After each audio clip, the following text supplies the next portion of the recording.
Start ചെയ്യാം. Okay, ഒന്നാമത്തെ ചോദ്യം ഇതാണ്. ജാതി വ്യവസ്ഥക്കെതിരെ പോരാടി രക്തസാക്ഷി സംഭവിച്ച ഏത് നവോത്ഥാന നായകന്റെ 150ാമത് രക്തസാക്ഷി ദിനമാണ് 2024 ജനുവരിയിൽ ആചരിച്ചതെന്നാണ് ചോദ്യം. 2024 ജനുവരിയിൽ ആരുടെ രക്തസാക്ഷി ദിനമാണ് ആചരിച്ചതെന്നാണ് ചോദ്യം. ഓക്കെ, എന്റെ ഉത്തരം നമ്മളത് കറണ്ട് അഫയേഴ്സിൽ കണ്ടിട്ടുള്ളൊരു ചോദ്യം തന്നെയാണ്. 2024 ജനുവരിയിൽ 150ാമത് രക്തസാക്ഷിത്വ ദിനം ആചരിച്ചത് ആരുടേതാണ്ടാ? അല്ലെങ്കിൽ കമന്റ് ചെയ്തേ. ആറാട്ടുപുഴ വേലായുധ പണിക്കർ അല്ലെ, ആറാട്ടുപുഴ വേലായുധ പണിക്കരാണ്. ആറാട്ടുപുഴ വേലായുധ പണിക്കരുടെ 150ാമത് രക്തസാക്ഷി ദിനമാണ് നമ്മൾ എന്ത് ചെയ്തത് 2024 ജനുവരിയിൽ ആചരിച്ചത്. ഓക്കെ, ഈ ആറാട്ടുപുഴ വേലായുധ പണിക്കർക്ക് ഒരു ചോദ്യമുണ്ട്. എന്താണ് ചോദ്യം? കേരള നവോത്ഥാന ചരിത്രത്തിലെ ആദ്യത്തെ രക്തസാക്ഷി അല്ലേ? കേരള നവോത്ഥാന ചരിത്രത്തിലെ ആദ്യ രക്തസാക്ഷിയാണ് ഇദ്ദേഹം. കേരള നവോത്ഥാന ചരിത്രത്തിലെ ആദ്യത്തെ രക്തസാക്ഷിയാണ് ഇദ്ദേഹം. ഓക്കെ, കേരള നവോത്ഥാന ചരിത്രത്തിലെ ആദ്യ രക്തസാക്ഷിയാണ് ഇദ്ദേഹം. ഓക്കെ, നമുക്കിപ്പോ റീസെന്റ് ആയിട്ട് നമ്മുടെ പ്രിലിംസിന് ഒരു ചോദ്യം ഉണ്ടായിരുന്നു. കടത്തനാടൻ സിംഹം എന്നറിയപ്പെടുന്ന കടത്തനാടൻ സിംഹം എന്നറിയപ്പെടുന്ന വ്യക്തി ആരെന്നുള്ളത്. കടത്തനാടൻ സിംഹം എന്നറിയപ്പെടുന്ന വ്യക്തി ആരായിരുന്നു? നിങ്ങൾ പഠിച്ചതല്ലേ കടത്തനാടൻ സിംഹം? ആരായിരുന്നു അദ്ദേഹം? കടത്തനാടൻ സിംഹം കുറുളി ചേകവനായിരുന്നു അല്ലേ? കുറുളി ചേകവനായിരുന്നു കടത്തനാട സിംഹം എന്നറിയപ്പെടുന്നത്. അദ്ദേഹത്തിന്റെ 111ാമത് ചരമ വാർഷികം അല്ലെങ്കിൽ രക്തസാക്ഷിത്വ വർഷം 2024 ആയിരുന്നു അല്ലെ? 2024 111ാമത് ചരമവാർഷികം ആയിരുന്നു. അതുകൊണ്ടാണ് ആ ഒരു ചോദ്യം നമുക്ക് ചോദിച്ചത്. ഓക്കെ, ക്ലിയർ ആണ്. ശരി, അപ്പൊ ഇവിടെ ആൻസർ 180ാമത് രക്തസാക്ഷിത്വ ദിനം 2024 ജനുവരിയിൽ ആചരിച്ചത് അത് ആരുടെയാണ്? ആറാട്ടുപുഴ വേലായുധ പണിക്കരുടേതാണ് അല്ലെ? ആറാട്ടുപുഴ വേലായുധ പണിക്കരാണ് ആൻസർ. ഓക്കെ, അടുത്ത ചോദ്യം. എവിടെ വെച്ചാണ് യോഗക്ഷേമ സഭ സ്ഥാപിച്ചത്?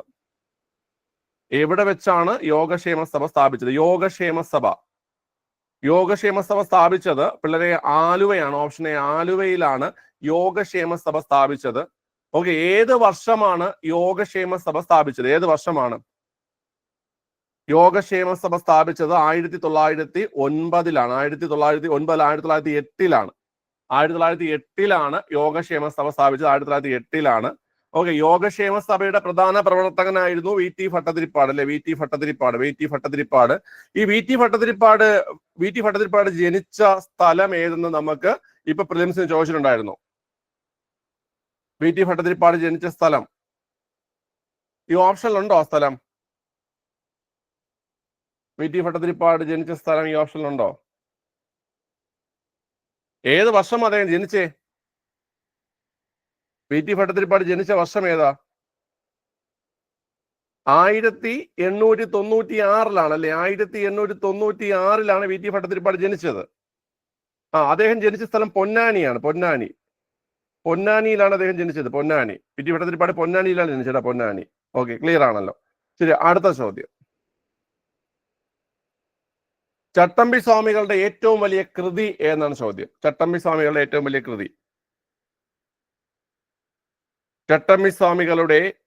വലിയ കൃതി ഏതാണ് ചോദ്യം പിള്ളേർ? ഏതാണ്? ചട്ടമ്പി സ്വാമികളുടെ ഏറ്റവും വലിയ കൃതി എന്ന് പറഞ്ഞു കഴിഞ്ഞാൽ ഓപ്ഷൻ ബി പ്രാചീന മലയാളമാണ് അല്ലെ? പ്രാചീന മലയാളമാണ് ചട്ടമ്പി സ്വാമികളുടെ ഏറ്റവും വലിയ കൃതി. പ്രാചീന മലയാളം. ഓക്കെ, ഈ പ്രാചീന മലയാളം എന്ന കൃതിയിൽ ഇദ്ദേഹം എന്താണ് ഇവിടെ പരാമർശിച്ചിരിക്കുന്നത്? പ്രാചീന മലയാളം അതായത് കേരളം പരശുരാമൻ ബ്രാഹ്മണർക്ക് ദാനം നൽകിയെന്നാണോ അല്ലെന്നാണോ പറയുന്നത്? കേരളം പരശുരാമൻ ബ്രാഹ്മണർക്ക് ദാനം നൽകിയ സ്ഥലമല്ല എന്നാണ് പറയുന്നത്. മനസ്സിലായില്ലേ?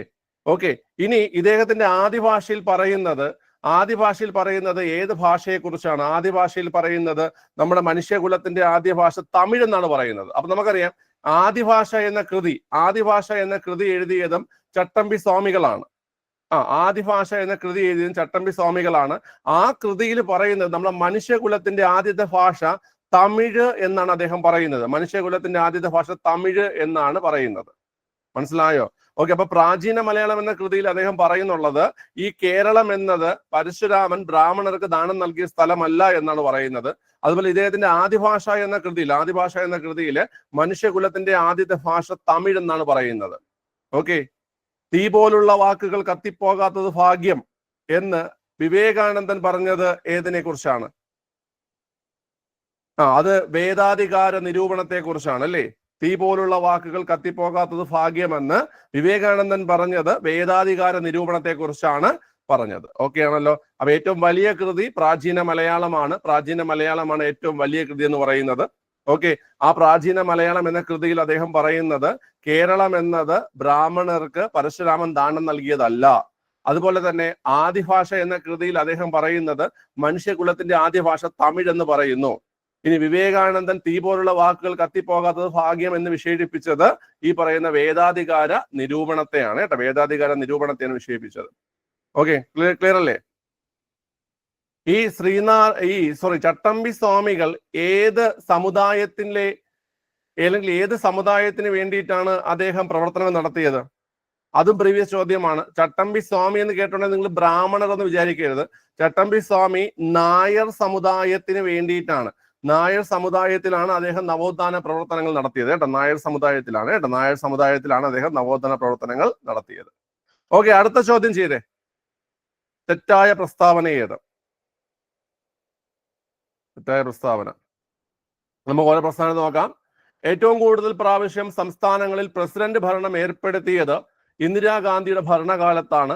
ഒന്നാമത്തെ പ്രസ്താവന. ഇന്ത്യൻ ഭരണഘടനയിൽ ആഭ്യന്തര അസ്വസ്ഥത എന്ന പദപ്രയോഗം മാറ്റി സായുധ കലാപം എന്ന പദപ്രയോഗം ഉൾപ്പെടുത്തിയത് 1978 42 ഭേദഗതി പ്രകാരമാണ്. ഇന്ത്യയിലെ രണ്ടാമത്തെയും മൂന്നാമത്തെയും അടിയന്തരാവസ്ഥകൾ പിൻവലിച്ചത് ആക്ടിംഗ് രാഷ്ട്രപതിയായിരുന്ന BD ജെട്ടിയാണ്. വിദേശാക്രമണം, യുദ്ധം എന്നീ അവസരങ്ങളിൽ ദേശീയ അടിയന്തരാവസ്ഥ പ്രഖ്യാപിക്കുമ്പോൾ 19ാം അനുച്ഛേദത്തിലെ പ്രസ്താവിച്ചിരിക്കുന്ന 6 മൗലിക സ്വാതന്ത്ര്യങ്ങളും സ്വമേധയാ റദ്ദാക്കുന്നത് അനുച്ഛേദം 358 പ്രകാരമാണ്. ഇതാണ് 4 സ്റ്റേറ്റ്മെന്റുകൾ. നമുക്ക് ഒന്നാമത്തെ സ്റ്റേറ്റ്മെന്റ് നോക്കാം. ഏറ്റവും കൂടുതൽ പ്രാവശ്യം സംസ്ഥാനങ്ങളിൽ പ്രസിഡന്റ് ഭരണം ഏർപ്പെടുത്തിയ ഇന്ദിരാഗാന്ധിയുടെ ഭരണകാലത്ത്. ശരിയോ തെറ്റോ? ഏറ്റവും കൂടുതൽ തവണ സംസ്ഥാനങ്ങളിൽ പ്രസിഡന്റ് ഭരണം ഏർപ്പെടുത്തിയ ഇന്ദിരാഗാന്ധിയുടെ കാലത്താണ്. അത് ശരിയാണ്. ഓക്കെ, ഈ പ്രസിഡന്റ് ഭരണം ഏത് ആർട്ടിക്കിളാണ്? പ്രസിഡന്റ് ഭരണം അല്ലെങ്കിൽ സംസ്ഥാന അടിയന്തരാവസ്ഥ ഏത് ആർട്ടിക്കിളാ? പ്രസിഡന്റ് ഭരണം അല്ലെങ്കിൽ സംസ്ഥാന അടിയന്തരാവസ്ഥയെ കുറിച്ച് പറയുന്ന ആർട്ടിക്കിൾ 356 ആണ്. ഓക്കെ, സംസ്ഥാന അടിയന്തരാവസ്ഥ പ്രഖ്യാപിക്കുന്നത് ആരാ?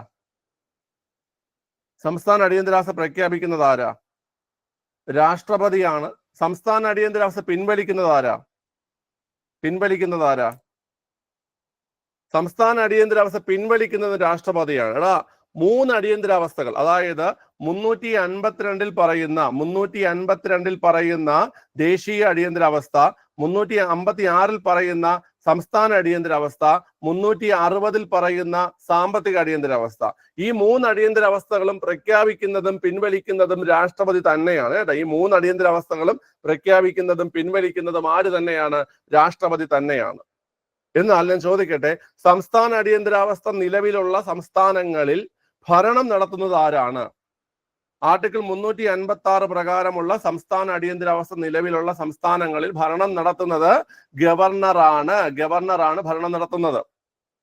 നിലവില് നമ്മുടെ ഇന്ത്യയിലെ ഏതെങ്കിലും സംസ്ഥാനങ്ങളിൽ സംസ്ഥാന അടിയന്തരാവസ്ഥ നിലനിൽക്കുന്നുണ്ടോ? ഏത് സംസ്ഥാനത്താണ്ടാ? മണിപ്പൂരിൽ അല്ലേ? മണിപ്പൂരില് സംസ്ഥാന അടിയന്തരാവസ്ഥ നിലനിൽക്കുന്നുണ്ട്. അതിന് കാരണം എന്താണ്? മണിപ്പൂർ മുഖ്യമന്ത്രി ആയിട്ടുള്ള ബീരേൻ സിംഗ് രാജിവെച്ചതിനെ തുടർന്ന് അവിടുത്തെ സംസ്ഥാന അടിയന്തരാവസ്ഥ എന്ത് ചെയ്തിട്ടുണ്ട്? പ്രഖ്യാപിച്ചിട്ടുണ്ട്. ഓക്കെ, അപ്പൊ നിലവിൽ സംസ്ഥാന അടിയന്തരാവസ്ഥ പ്രഖ്യാപിച്ചിട്ടുള്ളത് മണിപ്പൂരിലാണ്. അതായത് നിലവിൽ ഏറ്റവും കൂടുതൽ തവണ സംസ്ഥാന അടിയന്തരാവസ്ഥ പ്രഖ്യാപിക്കുന്ന സംസ്ഥാനമായിട്ട് മണിപ്പൂർ മാറിയിട്ടുണ്ട് കേട്ടോ. അപ്പൊ ഒന്നാമത്തെ സ്റ്റേറ്റ്മെന്റ് ശരിയാണ്.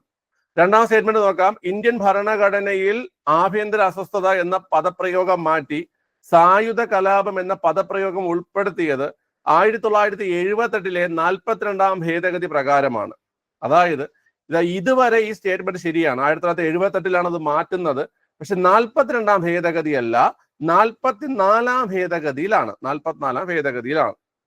അതായത് നമ്മുടെ ഇന്ത്യൻ ഭരണഘടനയിൽ ആഭ്യന്തര അസ്വസ്ഥത എന്നൊരു പദപ്രയോഗം ഉണ്ടായിരുന്നു.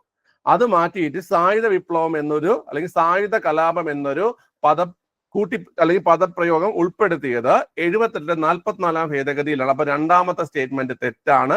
നമുക്ക് വേണ്ട തെറ്റായ പ്രസ്താവനയാണ്. അപ്പൊ ആൻസർ ഓപ്ഷൻ ബി ആണ്. ആൻസർ ഓപ്ഷൻ ബി ആണ്. ഓക്കെ അല്ലേ? ഓക്കെ. എന്തിനാണ് ഈ പറയുന്ന സായുധ കലാപം അല്ലെങ്കിൽ ആഭ്യന്തര അസ്വസ്ഥത ഇത് എവിടെയാണ് ഉൾപ്പെടുത്തിയിരിക്കുന്നത്? എന്തിനാണ് ഇതിന്? എന്താണ് സംഭവം? എന്താണ്?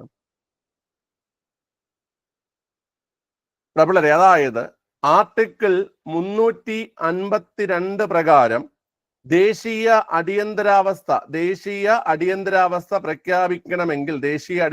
പ്രഖ്യാപിക്കണമെങ്കിൽ 3 കാരണങ്ങൾ ഉണ്ടാവണം. ഒന്നാമത്തെ കാരണം യുദ്ധമാണ്. രണ്ടാമത്തെ കാരണം എന്ന് പറഞ്ഞാൽ എന്താണ്ടാ? രണ്ടാമത്തെ കാരണം എന്താണ്? രണ്ടാമത്തെ കാരണം എന്താണ്? രണ്ടാമത്തെ കാരണം എക്സ്റ്റേണൽ അഗ്രഷൻ എന്ന് പറയും. എക്സ്റ്റേണൽ അഗ്രഷൻ അല്ലെങ്കിൽ എന്താണ്?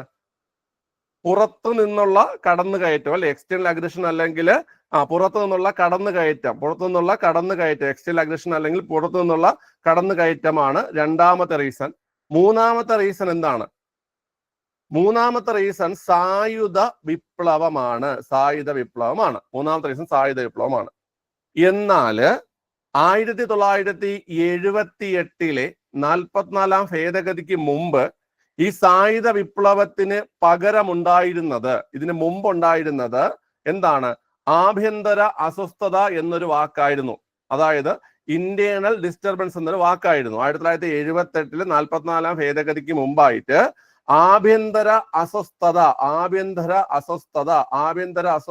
എന്നൊരു വാക്കായിരുന്നു ഉണ്ടായിരുന്നത്. അപ്പൊ അത് 1978 44 ഭേദഗതിയിൽ മാറ്റിയിട്ട് സായുധ വിപ്ലവം എന്നാക്കി, ആംഡ് റിബല്യൻ എന്നാക്കി. ഓക്കെ, ക്ലിയർ ആണല്ലോ? അപ്പൊ നമ്മൾക്ക് നിലവില് അടിയന്തരാവസ്ഥ പ്രഖ്യാപിക്കാനുള്ള 3 റീസൺസ് ഏതൊക്കെയെന്ന് കേട്ട് കഴിഞ്ഞാൽ, ഒന്നാമത്തെ റീസൺ എന്ന് പറഞ്ഞു കഴിഞ്ഞാൽ യുദ്ധമാണ്. യുദ്ധം ഉണ്ടായി കഴിഞ്ഞാൽ അടിയന്തരാവസ്ഥ പ്രഖ്യാപിക്കാം.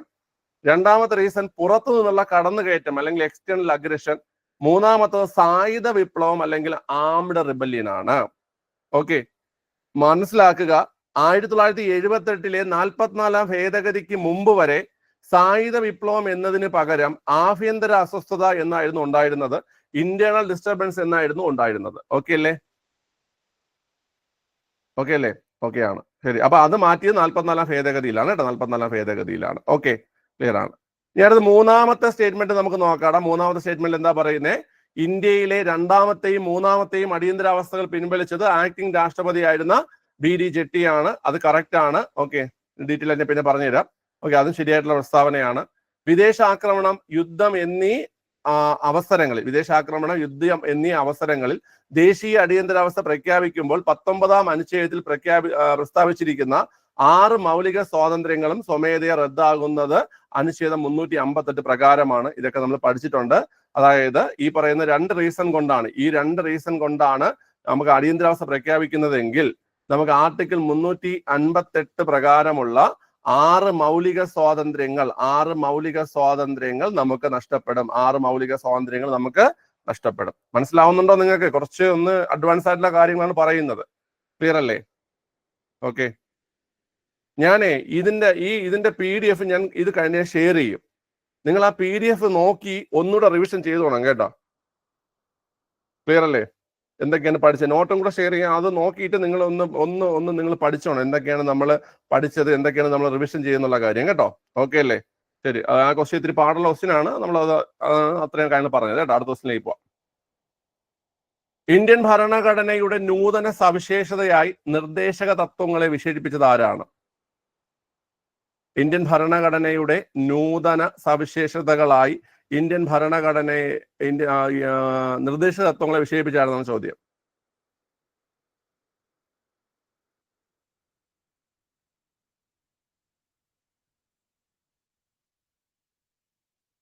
നൂതന സവിശേഷതകൾ അത് നമ്മൾ പറയുമ്പോൾ novel features of the Indian constitution. ഇപ്പൊ നിങ്ങൾക്ക് കുറച്ചുകൂടെ കിട്ടിക്കാണും. Novel features of the Indian constitution. ഇത് അൺവിൽ ആണോ? Novel features of the Indian constitution. അല്ല, ജാൻവിൽ ഓസ്റ്റിൻ അല്ല. Novel features of the Indian constitution എന്ന് വിശേഷിപ്പിച്ചത് BR അംബേദ്കർ ആണ്. BR അംബേദ്കർ ആണ് novel features of the Indian constitution എന്ന് നമ്മുടെ DPSP directive principles of state പോളിസിയെ വിശേഷിപ്പിച്ചത് കേട്ടോ. Okay, novel features of the Indian constitution അല്ലെങ്കിൽ നൂതന സവിശേഷതകൾ, ഇന്ത്യൻ ഭരണഘടനയുടെ നൂതന സവിശേഷതകളായിട്ട് നിർദ്ദേശക തത്വങ്ങളെ വിശേഷിപ്പിച്ചത് അത് BR അംബേദ്കർ ആണ്. BR അംബേദ്കർ ആണ് അത് വിശേഷിപ്പിച്ചത്. ഓക്കെ അല്ലേ? ഓക്കെ ആണ്. ശരി, ഇപ്പോൾ ഞാൻ വേറൊരു കാര്യം ചോദിക്കട്ടെ. നമുക്കറിയാം നമ്മൾ ഈ DPSP എന്ന് പറഞ്ഞ ആശയം നമ്മൾ കടമെടുത്തിരിക്കുന്നത്, directive principles of state policy എന്ന ആശയം നമ്മൾ കടമെടുത്തിരിക്കുന്നത് ഏത് രാജ്യത്തു നിന്നാണ്? അയർലാൻഡിൽ നിന്നാണ് അല്ലേ? അയർലാൻഡിൽ നിന്നാണ് നമ്മൾ കടമെടുത്തിരിക്കുന്നത്.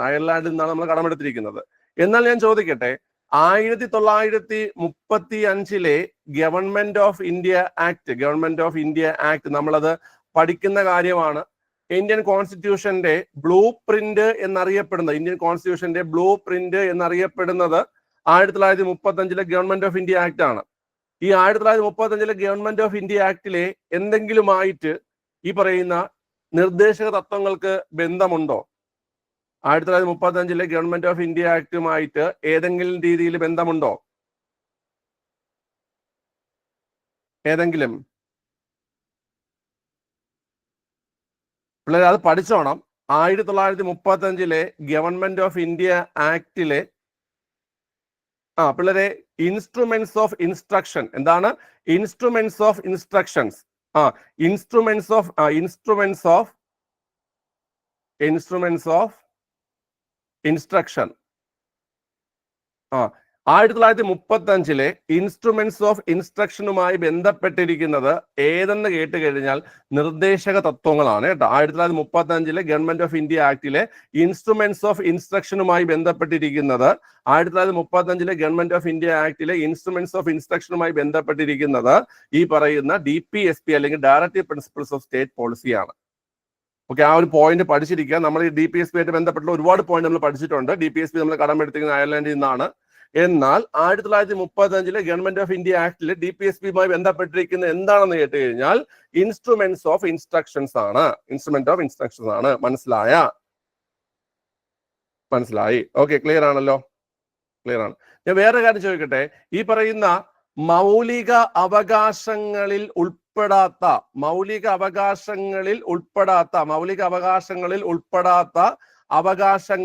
അവകാശങ്ങളെ മാർഗ നിർദ്ദേശക തത്വങ്ങളിൽ ഉൾപ്പെടുത്തിയിട്ടുണ്ടെന്ന് പറഞ്ഞാൽ ശരിയാണോ? മൗലിക അവകാശങ്ങളിൽ ഉൾപ്പെടാത്ത അവകാശങ്ങളെ മാർഗ നിർദ്ദേശക തത്വങ്ങളിൽ DPSPയിൽ ഉൾപ്പെടുത്തിയിട്ടുണ്ടെന്ന് പറഞ്ഞാൽ ശരിയാണോ? ശരിയാണ്. മൗലിക അവകാശങ്ങളിൽ ഉൾപ്പെടാത്ത അവകാശങ്ങളെ DPSPയിൽ ഉൾപ്പെടുത്തിയിട്ടുണ്ട്. ഓക്കെ, ഏതെങ്കിലും കമ്മിറ്റിയാണ് DPSP കോൺസ്റ്റിറ്റ്യൂഷനിൽ ഉൾപ്പെടുത്താൻ ശുപാർശ ചെയ്തത്? ഏതെങ്കിലും കമ്മിറ്റിയാണോ? ഏത് കമ്മിറ്റി പ്രകാരമാണ്? സപ്രൂവ് കമ്മിറ്റി പ്രകാരമാണ്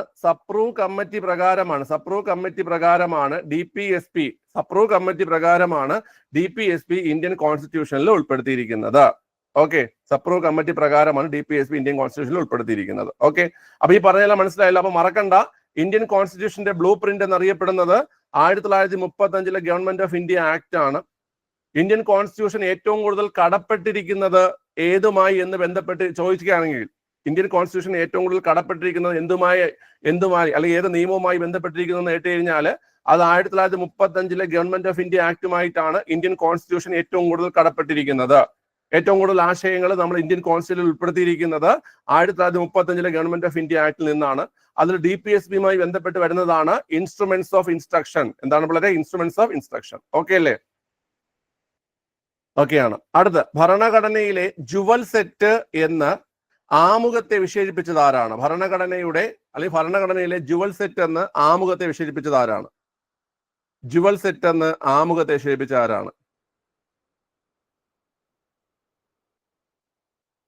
താക്കൂർദാസ് ഭാർഗവാണ് കേട്ടോ. ഭരണഘടനയിലെ ജുവൽ സെറ്റ് എന്ന് ആമുഖത്തെ വിശേഷിപ്പിച്ചത് താക്കൂർദാസ് ഭാർഗവാണ് ഭരണഘടനയിലെ ജുവൽ സെറ്റ് എന്ന് ആമുഖത്തെ വിശേഷിപ്പിച്ചത്. ഓക്കെ അല്ലേ? ഓക്കെ ആണ്. ഓക്കെ, ഈ ക്വസ്റ്റ്യൻസ് ഒക്കെ പഠിച്ചോണേ, റയർ ക്വസ്റ്റ്യൻസ് ആണിത്.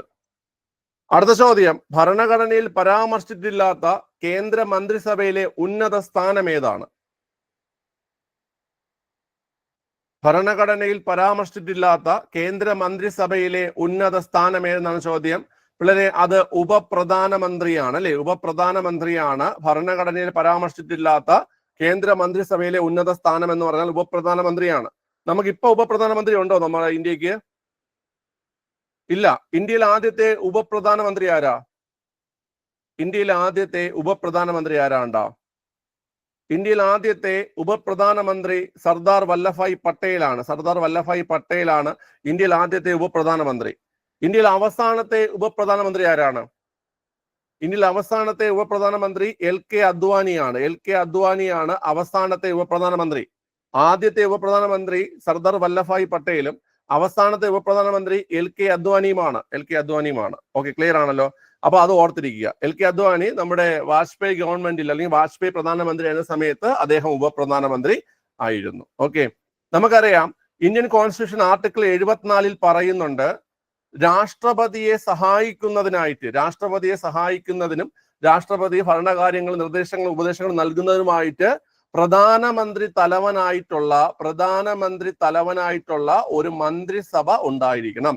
പ്രധാനമന്ത്രി തലവനായിട്ടുള്ള ഒരു മന്ത്രിസഭ ഉണ്ടായിരിക്കണമെന്ന് ആർട്ടിക്കിൾ 74 പരാമർശിക്കുന്നുണ്ട്. ക്ലിയർ ആണല്ലോ? നമ്മുടെ ചോദ്യം, ഭരണഘടനയിൽ പരാമർശിച്ചിട്ടില്ലാത്ത കേന്ദ്ര മന്ത്രിസഭയിലെ ഉന്നത സ്ഥാനം എന്നാണ് ചോദ്യം. ഓക്കെ, ഇവിടെ ശ്രദ്ധിക്കുക, ആർട്ടിക്കിൾ 74 പറയുന്നുണ്ട് പ്രധാനമന്ത്രി തലവനായിട്ടുള്ള ഒരു മന്ത്രിസഭ രാഷ്ട്രപതിയെ സഹായിക്കാനായിട്ട് ആവശ്യമുണ്ട് എന്ന് ആർട്ടിക്കിൾ 74. അതുപോലെ തന്നെ ആർട്ടിക്കിൾ 93 ലോകസഭാ സ്പീക്കർ അതുപോലെ തന്നെ ഡെപ്യൂട്ടി സ്പീക്കർ, ഇവരെ കുറിച്ചൊക്കെ എന്ത് ചെയ്യുന്നുണ്ട്? ആർട്ടിക്കിൾ 93 പറയുന്നുണ്ട്. ലോകസഭാ സ്പീക്കർ, ഡെപ്യൂട്ടി സ്പീക്കർ എന്നിവരെ കുറിച്ച് ആർട്ടിക്കിൾ 93 പറയുന്നുണ്ട്. ക്ലിയർ ആണ്?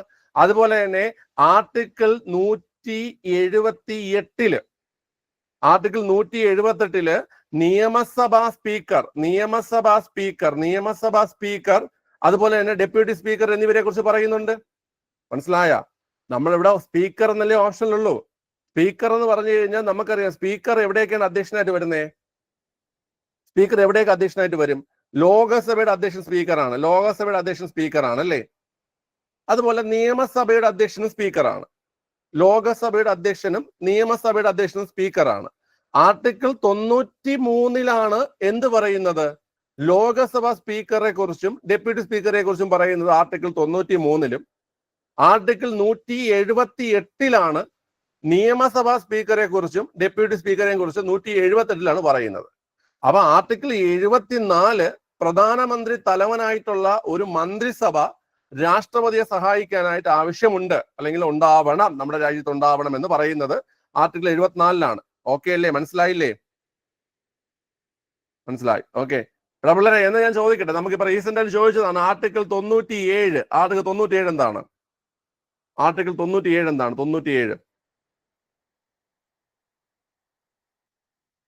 97 എന്താണ്? ഇപ്പൊ ചോദിച്ചതാ പ്രിലിംസിന്. ലോകസഭാ സ്പീക്കറുടെയും ഡെപ്യൂട്ടി സ്പീക്കറുടെയും ശമ്പളം, ശമ്പളത്തെ കുറിച്ചാണ് ആർട്ടിക്കിൾ 97 പറയുന്നത്. ലോകസഭാ സ്പീക്കറുടെയും ഡെപ്യൂട്ടി സ്പീക്കറുടെയും ശമ്പളവും അലവൻസുകളെ കുറിച്ചാണ് ആർട്ടിക്കിൾ 97 പറയുന്നത്. ഓക്കെ, എങ്കിൽ നിങ്ങൾ പറഞ്ഞേ 122 എന്താണ്? ആർട്ടിക്കിൾ 122 എന്താണ്? 122 ആർട്ടിക്കിൾ 122 എന്താണ്?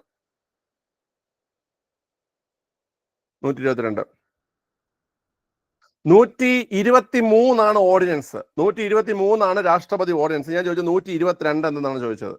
122 എന്ന് പറഞ്ഞു കഴിഞ്ഞാല് സ്പീക്കറുടെ റൂളിംഗ് ഉൾപ്പെടെയുള്ള പാർലമെന്റ് നടപടിക്രമങ്ങളിൽ ആരിടപെടാൻ പാടില്ല? കോടതി ഇടപെടാൻ പാടില്ല. ഓക്കെ, അപ്പൊ ആർട്ടിക്കിൾ 122 പഠിക്കുക പിള്ളേരെ. 122 ഇതാണ്. സ്പീക്കറുടെ റൂളിംഗ് ഉൾപ്പെടെയുള്ള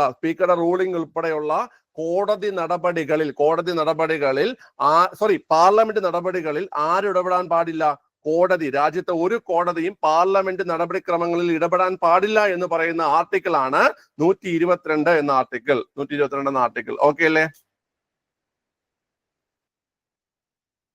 ഓക്കെ അല്ലേ? ഓക്കെ. ഞാനൊരു കാര്യം ചോദിച്ചത്, സ്പീക്കർ എന്ന ആശയം നമ്മൾ കടമെടുത്തിരിക്കുന്ന ഏത് രാജ്യത്തു നിന്നാ? സ്പീക്കർ എന്ന ആശയം നമ്മൾ കടമെടുത്തിരിക്കുന്ന ഏത് രാജ്യത്തു നിന്നാ?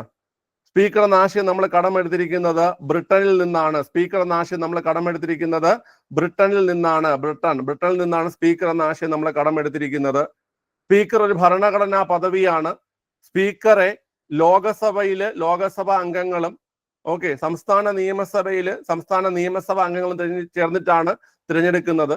ഈ ലോകസഭാ സ്പീക്കറുടെ തെരഞ്ഞെടുപ്പ് തീയതി തീരുമാനിക്കുന്നത് ആരാണ്? ഇതൊക്കെ പ്രീവിയസ് ചോദ്യങ്ങളാണ്. ലോകസഭാ സ്പീക്കറുടെ തെരഞ്ഞെടുപ്പ് തീയതി, ഇലക്ഷൻ ഡേറ്റ് തീരുമാനിക്കുന്നത് ആരാണ്? ലോകസഭാ സ്പീക്കറുടെ തെരഞ്ഞെടുപ്പ് തീയതി തീരുമാനിക്കുന്നത് ആരാണ്? ആർക്ക് പറയാം? ഭരണഘടനാ പദവിയാണ്, കോൺസ്റ്റിറ്റ്യൂഷണൽ പൊസിഷൻ ആണ്.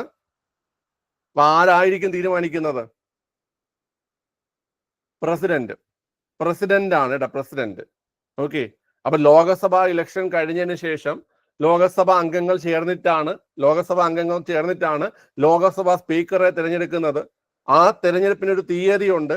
ആ തീയതി തീരുമാനിക്കുന്നത് രാഷ്ട്രപതിയാണ്. ആരാണ്ട പിള്ളേരെ? രാഷ്ട്രപതിയാണ് കേട്ടോ. അപ്പൊ ലോകസഭാ സ്പീക്കറുടെ ഇലക്ഷൻ ഡേറ്റ് തീരുമാനിക്കുന്നത് രാഷ്ട്രപതിയാണ്. ആരാ പിള്ളേരെ? രാഷ്ട്രപതിയാണ് തീരുമാനിക്കുന്നത്. ഓക്കെ. അപ്പൊ ഈ പറഞ്ഞ എല്ലാ കാര്യങ്ങളും നിങ്ങൾക്ക് മനസ്സിലായി. ഉപപ്രധാനമന്ത്രിയെ കുറിച്ച് കോൺസ്റ്റിറ്റ്യൂഷനിൽ പരാമർശിച്ചിട്ടില്ല. എന്നാൽ ഇന്ത്യക്ക് ഉണ്ടായിട്ടുണ്ട്. ആദ്യത്തെ ഉപപ്രധാനമന്ത്രി പട്ടേലാണ്, സർദാർ വല്ലഭായ് പട്ടേൽ. ഏറ്റവും ഒടുവിലത്തെ ഉപപ്രധാനമന്ത്രി LK അദ്വാനിയാണ്. LK അദ്വാനിക്ക് ശേഷം ഇന്ത്യക്ക് ഒരു ഉപപ്രധാനമന്ത്രി ഉണ്ടായിട്ടില്ല. ഓക്കെ. ആർട്ടിക്കിൾ 74 രാഷ്ട്രപതിയെ ഭരണകാര്യങ്ങൾ സഹായിക്കാനും വേണ്ട ഉപദേശങ്ങൾ നൽകാനും നിർദ്ദേശങ്ങൾ നൽകാനും വേണ്ടിയിട്ട് ഒരു മന്ത്രിസഭ, പ്രധാനമന്ത്രി തലവനായിട്ടുള്ള മന്ത്രിസഭ ഉണ്ടായിരിക്കണം എന്ന് പറഞ്ഞു. പിന്നെ നമ്മൾ ആർട്ടിക്കിൾ 93 പറഞ്ഞത്. 93 ലോകസഭാ സ്പീക്കറെ കുറിച്ചും ഡെപ്യൂട്ടി സ്പീക്കറെ കുറിച്ച് പരാമർശിക്കുന്നത്. ആർട്ടിക്കിൾ 178 നിയമസഭാ സ്പീക്കറെ കുറിച്ചും ഡെപ്യൂട്ടി സ്പീക്കറെ കുറിച്ചും പറയുന്നത്. ആർട്ടിക്കിൾ 97 സ്പീക്കറുടെ ശമ്പളം, ലോകസഭാ സ്പീക്കറുടെ ശമ്പളവും അലവൻസുകളെ കുറിച്ച് പറയുന്നത്. സ്പീക്കറും ഡെപ്യൂട്ടി സ്പീക്കർ എന്നിവരുടെ ശമ്പളവും അലവൻസിനെ കുറിച്ച് പറയുന്നത്. 122 പ്രകാരം സ്പീക്കറുടെ റൂളിംഗ് ഉൾപ്പെടെ പാർലമെന്റ് നടപടിക്രമങ്ങളിൽ കോടതി ഇടപെടാൻ പാടില്ല എന്നതാണ് ആർട്ടിക്കിൾ 122. പിന്നെ നമ്മൾ പറഞ്ഞത് മനസ്സിലാക്കുക, ബ്രിട്ടനിൽ നിന്നാണ് സ്പീക്കർ എന്ന ആശയം നമ്മൾ കടമെടുത്തിരിക്കുന്നത്. മറക്കരുത്, ഇമ്പോർട്ടന്റ് ആണ്. പിന്നെ നമ്മൾ പറഞ്ഞു ലോകസഭാ അംഗങ്ങൾ ചേർന്നിട്ടാണ് ലോകസഭാ സ്പീക്കറെ ഇലക്ട് ചെയ്യുന്നത്. ആ ഇലക്ഷൻ തീയതി തീരുമാനിക്കുന്നത് രാഷ്ട്രപതിയാണ്. ഓക്കെ അല്ലേ? ഓക്കെ ആണ്, ക്ലിയർ ആണ്. അടുത്ത ചോദ്യം, ഇന്ത്യയിൽ ആദ്യത്തെ ഓൺലൈൻ ഗെയിമിംഗ് അക്കാദമി നിലവിൽ വന്ന സംസ്ഥാനം ഏതാണ്? ഇന്ത്യയിൽ ആദ്യത്തെ ഓൺലൈൻ ഗെയിമിംഗ് അക്കാദമി നിലവിൽ വന്ന സംസ്ഥാനം ഏതാണ് ചോദ്യം. ഓൺലൈൻ ഗെയിമിംഗ് അക്കാദമി നിലവിൽ വന്ന സംസ്ഥാനം ഒന്ന് കമന്റ് ചെയ്ത് അറിയാന്നുള്ളവര്. Online gaming മധ്യപ്രദേശാണ്. ഇന്ത്യയിൽ ആദ്യത്തെ ഓൺലൈൻ ഗെയിമിംഗ് അക്കാദമി നിലവിൽ വന്നത് മധ്യപ്രദേശാണ്. പഠിച്ചിരിക്കുക, ചോദ്യം വരാൻ ചാൻസ് ഉണ്ട്. ഓൺലൈൻ ഗെയിമിംഗ് അക്കാദമി നിലവിൽ വന്നത് മധ്യപ്രദേശാണ് കേട്ടോ. ഓക്കെ. താഴെ കൊടുത്തിരിക്കുന്നവ കാലഗണന ക്രമത്തിലാക്കുക. ഒന്ന് കാലഗണന ക്രമത്തിലാക്കി.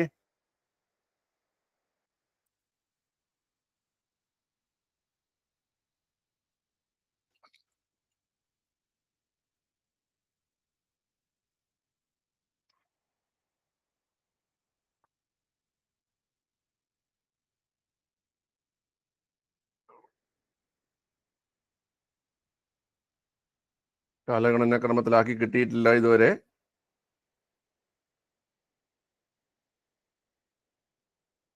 ഓക്കെ, നമുക്ക് ചെയ്യാം. ശ്രീനാരായണ ഗുരുവിന്റെ ആദ്യത്തെ ശ്രീലങ്ക സന്ദർശനം. ശ്രീനാരായണ ഗുരുവിന്റെ ആദ്യത്തെ ശ്രീലങ്ക സന്ദർശനം ഏത് വർഷം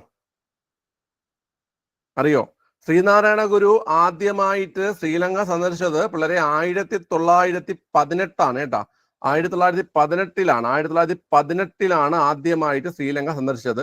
ആ സമയത്ത് ശ്രീലങ്ക അല്ലായിരുന്നു, സിലോൺ. നമുക്ക് അത് തന്നെ ഒരു ചോദ്യമാണ്. പ്രാചീന കാലത്ത് സിലോൺ എന്നറിയപ്പെട്ടിരുന്ന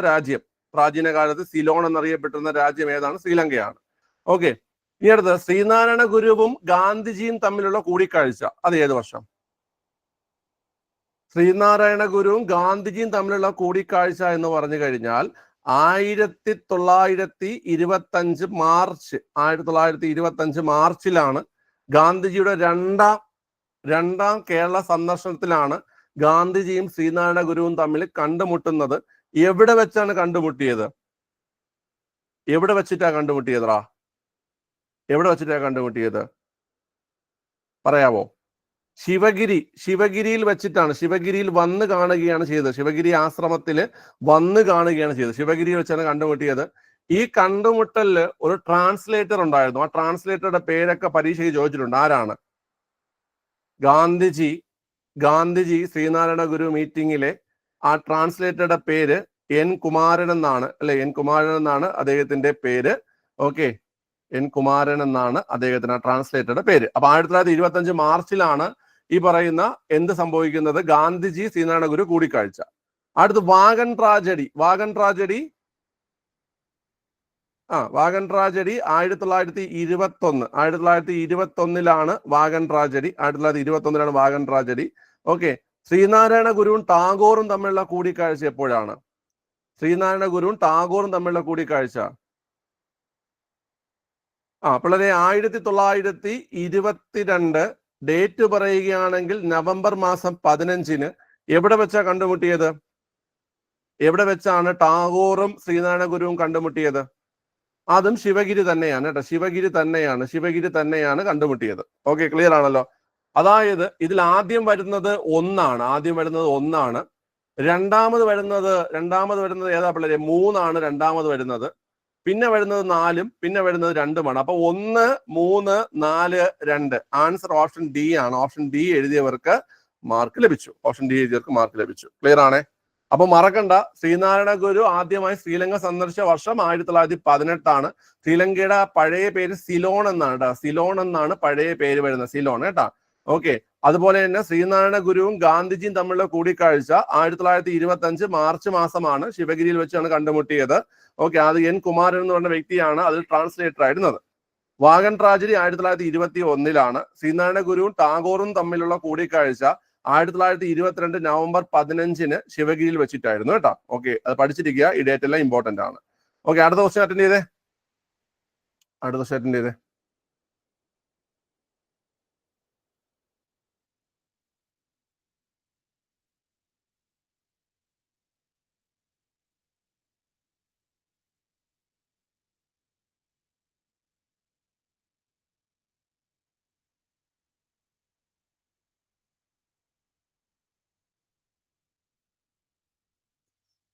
ഓക്കെ, നോക്കാം. കേൽരത്ന പുരസ്കാരം നേടുന്ന ആദ്യ മലയാളി താരം KM ബീനാമോളാണ്. ശരിയോ തെറ്റോ?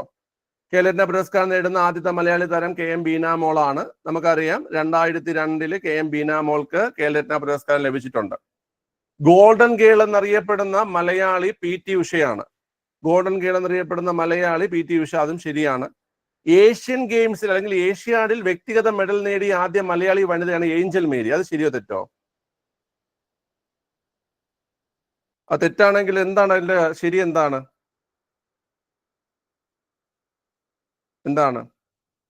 നിങ്ങൾ വേണം. വത്സമ്മ സ്വർണ്ണ മെഡൽ നേടിയതല്ലേ? വ്യക്തിഗത മെഡൽ, അത് ശരിയാണ്. ആ സ്റ്റേറ്റ്മെന്റ് ശരിയാണ്. വ്യക്തിഗത മെഡൽ നേടിയ ആദ്യ മലയാളി വനിത ഏഞ്ചൽ മേരിയാണ് കേട്ടോ. ഏഷ്യാഡിൽ വ്യക്തിഗത മെഡൽ നേടിയ ആദ്യ മലയാളി വനിത ഏഞ്ചൽ മേരിയാണ്. ഓക്കെ, ഇനി അടുത്ത ലാസ്റ്റ് സ്റ്റേറ്റ്മെന്റ്. അർജുന അവാർഡ് നേടിയ ആദ്യ മലയാളി അത്ലറ്റ് അത് ആരാണ്? TC യോഹന്നാനാണ്. നമുക്ക് അർജുന അവാർഡ് കേൾക്കുമ്പോൾ നമുക്ക് പെട്ടെന്ന് വേറൊരാൾ ഓർമ്മ വരും. ആരെയാണ്? അർജുന അവാർഡ് നേടിയ മലയാളി എന്ന് ചോദിക്കുമ്പോൾ ആരാണ് ആൻസർ വേണ്ടത്? ഒരു പർവ്വതാരോഹകൻ. സി ബാലകൃഷ്ണനാണ്. അർജുന അവാർഡ് നേടിയ ആദ്യത്തെ മലയാളി എന്ന് പറയുന്നത് സി ബാലകൃഷ്ണനാണ് അർജുന അവാർഡ് നേടിയ ആദ്യ മലയാളി. ഇവിടെ ചോദിച്ചിരിക്കുന്നത് അർജുന അവാർഡ് നേടിയ ആദ്യ മലയാളി അത്ലറ്റ് അത് TC യോഹന്നാൻ എന്നാണ് പറയുന്നത്. മലയാളി അത്ലറ്റ് ആണെന്ന് കേട്ട് കഴിഞ്ഞാൽ TC യോഹന്നാൻ തന്നെയാണ്. എന്നാൽ ആദ്യത്തെ മലയാളി ആയിരുന്നിട്ട് സി ബാലകൃഷ്ണൻ, അദ്ദേഹം ഒരു പർവ്വതാരോഹകനാണ്. ഓക്കെ, അതായത് ഓപ്ഷൻ എ ആണ് ആൻസർ. 1, 2, 3, 4 നാലും ശരിയാണ് കേട്ടോ, 4 ശരിയാണ്. ഓക്കെ, ക്ലിയർ ആണല്ലോ.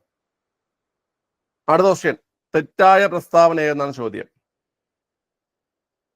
തെറ്റായ പ്രസ്താവന ഈസി ക്വസ്റ്റ്യൻ ആണ്.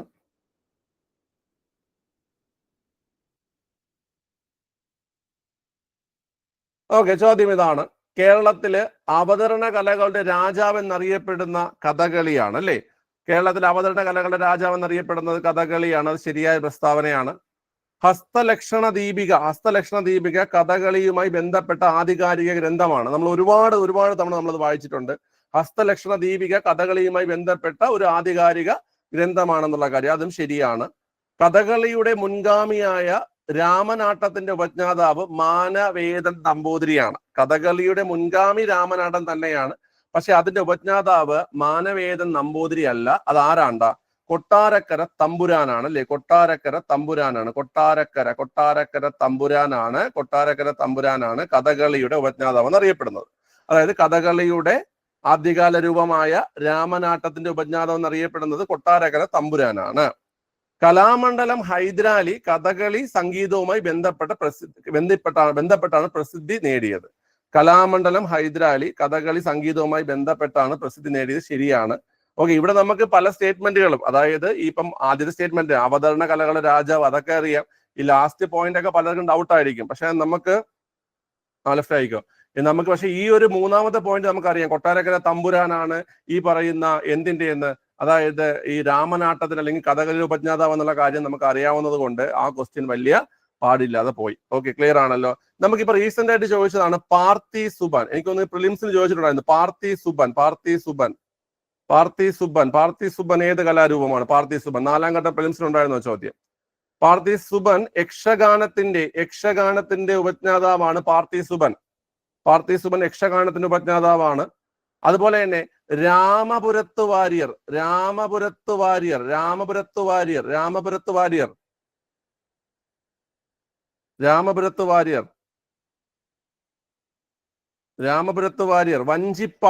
വഞ്ചിപ്പാട്ട് അല്ലെ?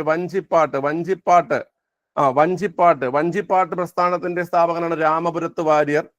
ഓക്കെ, അമ്മന്നൂർ മാധവ ചാക്യാർ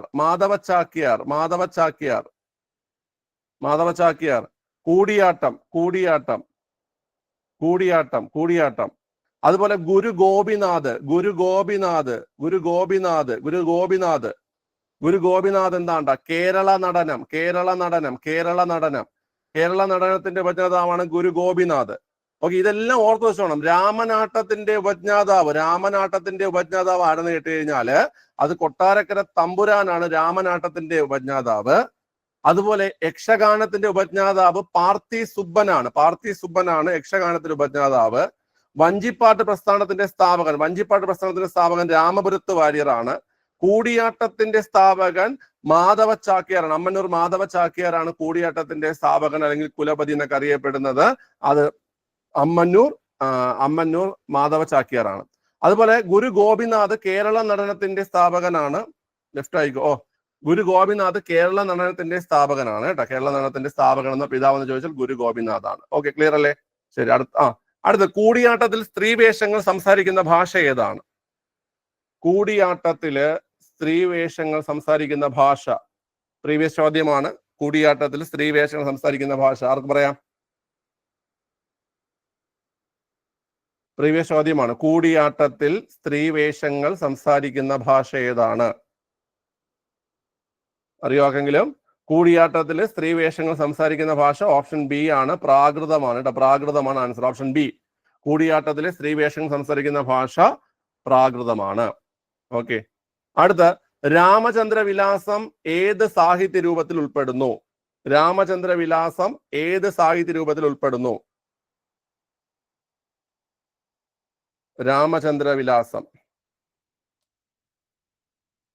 ശ്രദ്ധിച്ച് ആൻസർ ചെയ്യുക. രാമചന്ദ്രവിലാസം മഹാകാവ്യത്തിലാണ് ഉൾപ്പെടുന്നത്. മഹാകാവ്യമാണ്. ഓപ്ഷൻ എ മഹാകാവ്യമാണ് രാമചന്ദ്രവിലാസം. ശരി, അപ്പൊ ഇവിടെ രാമചന്ദ്ര വിലാസം മഹാകാവ്യം എന്ന വിഭാഗത്തിൽ പെടുന്നതാണ് കേട്ടോ. ഓക്കെ, ആദിത്യ എല്ലുണിനെ കുറിച്ചുള്ള ശരിയായ പ്രസ്താവനകൾ തിരഞ്ഞെടുക്കുക. ചെയ്തേ. സൂര്യന്റെ പുറം ഭാഗത്തെ താപവ്യതിയാനം, ബഹിരാകാശ കാലാവസ്ഥ തുടങ്ങിയവയുടെ പഠനമാണ് പ്രധാന ലക്ഷ്യങ്ങൾ. ശരിയോ തെറ്റോ? ശരിയോ തെറ്റോ? സൂര്യന്റെ പുറംഭാഗത്തെ താപവ്യതിയാനം, ബഹിരാകാശ കാലാവസ്ഥ തുടങ്ങിയവയുടെ പഠനമാണ് പ്രധാന ലക്ഷ്യങ്ങൾ. ശരിയോ തെറ്റോ? വളരെ ശരിയാണ്. ഒന്നാമത്തെ സ്റ്റേറ്റ്മെന്റ് ശരിയാണ്. ശരിയാണ്. ബഹിരാകാശത്തെ ലഗ്രാഞ്ച് പോയിന്റിലേക്ക് പേടകം അയക്കുന്ന 5ാമത്തെ രാജ്യമാണ് ഇന്ത്യ. അത് ശരിയോ തെറ്റോ? ബഹിരാകാശത്തെ ലഗ്രാഞ്ച് പോയിന്റിലേക്ക് പേടകം അയക്കുന്ന 5ാമത്തെ രാജ്യമാണ് ഇന്ത്യ. ശരിയോ തെറ്റോ? തെറ്റ്. എത്രാമത്തെ രാജ്യമാണ് ഇന്ത്യ? 4ാമത്തെ രാജ്യമാണ് ഇന്ത്യ. അപ്പൊ 2ാമത്തെ സ്റ്റേറ്റ്മെന്റ് തെറ്റാണ്. Okay, 2023 September 2 വിക്ഷേപിച്ചു. 2023 സെപ്റ്റംബർ 2 വിക്ഷേപിച്ചു. ശരിയോ തെറ്റോ? 2023 സെപ്റ്റംബർ 2 വിക്ഷേപിച്ചു. ശരിയാണ്. ഓക്കെ, ഓപ്ഷൻ സി ആണ്. ഓപ്ഷൻ സി 1, 3 എന്നിവ. ഓക്കെ, ശരിയായ പ്രസ്താവനകൾ 1, 3 ആണ് കേട്ടോ. മറക്കണ്ട, സൂര്യന്റെ പുറം ഭാഗത്തെ താപവ്യതിയാനം, ബഹിരാകാശ കാലാവസ്ഥ തുടങ്ങിയവയുടെ പഠനമാണ് പ്രധാന ലക്ഷ്യങ്ങൾ. ബഹിരാകാശത്ത് ലഗ്രാഞ്ച് പോയിന്റിലേക്ക് പേടകം അയക്കുന്ന 4ാമത്തെ രാജ്യമാണ് ഇന്ത്യ. 2023 സെപ്റ്റംബർ 2 വിക്ഷേപിച്ചത്. ഓക്കെ, ഈ ലഗ്രാഞ്ച് പോയിന്റ് എത്ര കിലോമീറ്റർ അകലെ നേട്ട് കഴിഞ്ഞാൽ ഭൂമിയിൽ നിന്ന് 15 ലക്ഷം കിലോമീറ്റർ അകലെയാണ്. ഇതൊക്കെ ഒരുപാട് തവണ ചോദിച്ചിട്ടുണ്ട്. 15 ലക്ഷം കിലോമീറ്റർ അകലെയാണ്. 15 ലക്ഷം എത്ര മില്യന് തുല്യമാണ്? 15 ലക്ഷം എത്ര മില്യന് തുല്യമാണ്? 1.5 മില്യൺ കേട്ടോ. 1.5 മില്യൺ ആണ് കേട്ടോ. 1 മില്യൺ എന്ന് പറഞ്ഞാൽ 10 ലക്ഷമാണ്. 1 മില്യൺ എന്ന് പറഞ്ഞാൽ 10 ലക്ഷമാണ്. 1.5 എന്ന് പറഞ്ഞാൽ 1.5 മില്യൺ എന്ന് പറഞ്ഞു കഴിഞ്ഞാൽ 15 ലക്ഷം കേട്ടോ. 15 ലക്ഷം. ഓക്കെ അല്ലേ? 1 ബില്യൺ എന്ന് പറഞ്ഞാൽ എത്രയാണ്? 1 ബില്യൺ എത്രയാണ്? 1 ബില്യൺ എത്രയാണ്? 1 ബില്യൺ എത്രയാണ്? 1 ബില്യൺ എത്രയാണ്? ബില്യൺ 10 കോടിയാണോ? 10 കോടിയാണോ ബില്യൺ? 10 കോടിയാണോ ബില്യൺ? 100 കോടി. എടാ, നമ്മുടെ സച്ചിന്റെ ഒരു ഡോക്യുമെന്ററി ഇറങ്ങിയിട്ടുണ്ട്. സച്ചിൻ എ ബില്യൺ ഡ്രീം എന്ന് പറഞ്ഞിട്ട് ഒരു ഡോക്യുമെന്ററി ഇറങ്ങിയിട്ടുണ്ട്. നിങ്ങൾ കണ്ടിട്ടുണ്ടോ? സച്ചിൻ എ ബില്യൺ ഡ്രീം, അതായത് 100 കോടി ജനങ്ങളുടെ ഒരു സ്വപ്നം, ആ രീതിയിലാണ്. അപ്പൊ 1 ബില്യൺ എന്ന് പറഞ്ഞാൽ 100 കോടിയാണ് കേട്ടോ. 100 കോടിയാണ് 1 ബില്യൺ. 100 കോടിയാണ് 1 ബില്യൺ എന്ന് പറയുന്നത് കേട്ടോ. ഓക്കെ, കോടിയിൽ എത്ര പൂജ്യം വരും? കോടിയിൽ എത്ര പൂജ്യം വരുടാ? ഒരു കോടിയിൽ എത്ര പൂജ്യം ഉണ്ട്? അതൊക്കെ ചോദ്യങ്ങളാണ്. 1 കോടിയിൽ എത്ര പൂജ്യമുണ്ട്?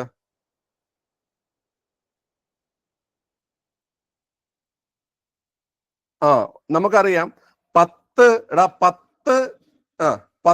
ലക്ഷമാണ് 1 മില്യൺ എന്ന് പറയുന്നത്. 1 മില്യണില് എത്ര പൂജ്യമാണ് വരുന്നത്? 1 മില്യണില് എത്ര പൂജ്യം വരും? 6 പൂജ്യം വരും. ഓക്കെ, അതുപോലെ 1 കോടിയില് 7 പൂജ്യം വരും. 1 കോടിയിൽ 7 പൂജ്യം വരും. 10 കോടിയില് 8 പൂജ്യം വരും. അതായത് 1 ബില്യണിൽ എത്ര പൂജ്യം എന്ന് ചോദിച്ചാൽ 1 ബില്യണിൽ 9 പൂജ്യമാണ് കേട്ടാ. 1 ബില്യണിൽ എത്ര പൂജ്യമാണ്? 9 പൂജ്യമാണ്. ഓക്കെ, ക്ലിയർ ആണല്ലോ? ക്ലിയർ ആണ്. ഓക്കെ, ശരി. അടുത്ത ക്വസ്റ്റ്യനിലേക്ക്. ഈ രാമചന്ദ്ര വിലാസം അത് എഴുതിയത് ആരെന്നറിയോ? രാമചന്ദ്ര വിലാസം എഴുതിയത് അഴകത്ത് പത്മനാഭക്കുറുപ്പാണ്. ഇതിനൊരു പ്രത്യേകത ഉള്ളതെന്ന് പറഞ്ഞു കഴിഞ്ഞാൽ മലയാളത്തിൽ ആദ്യത്തെ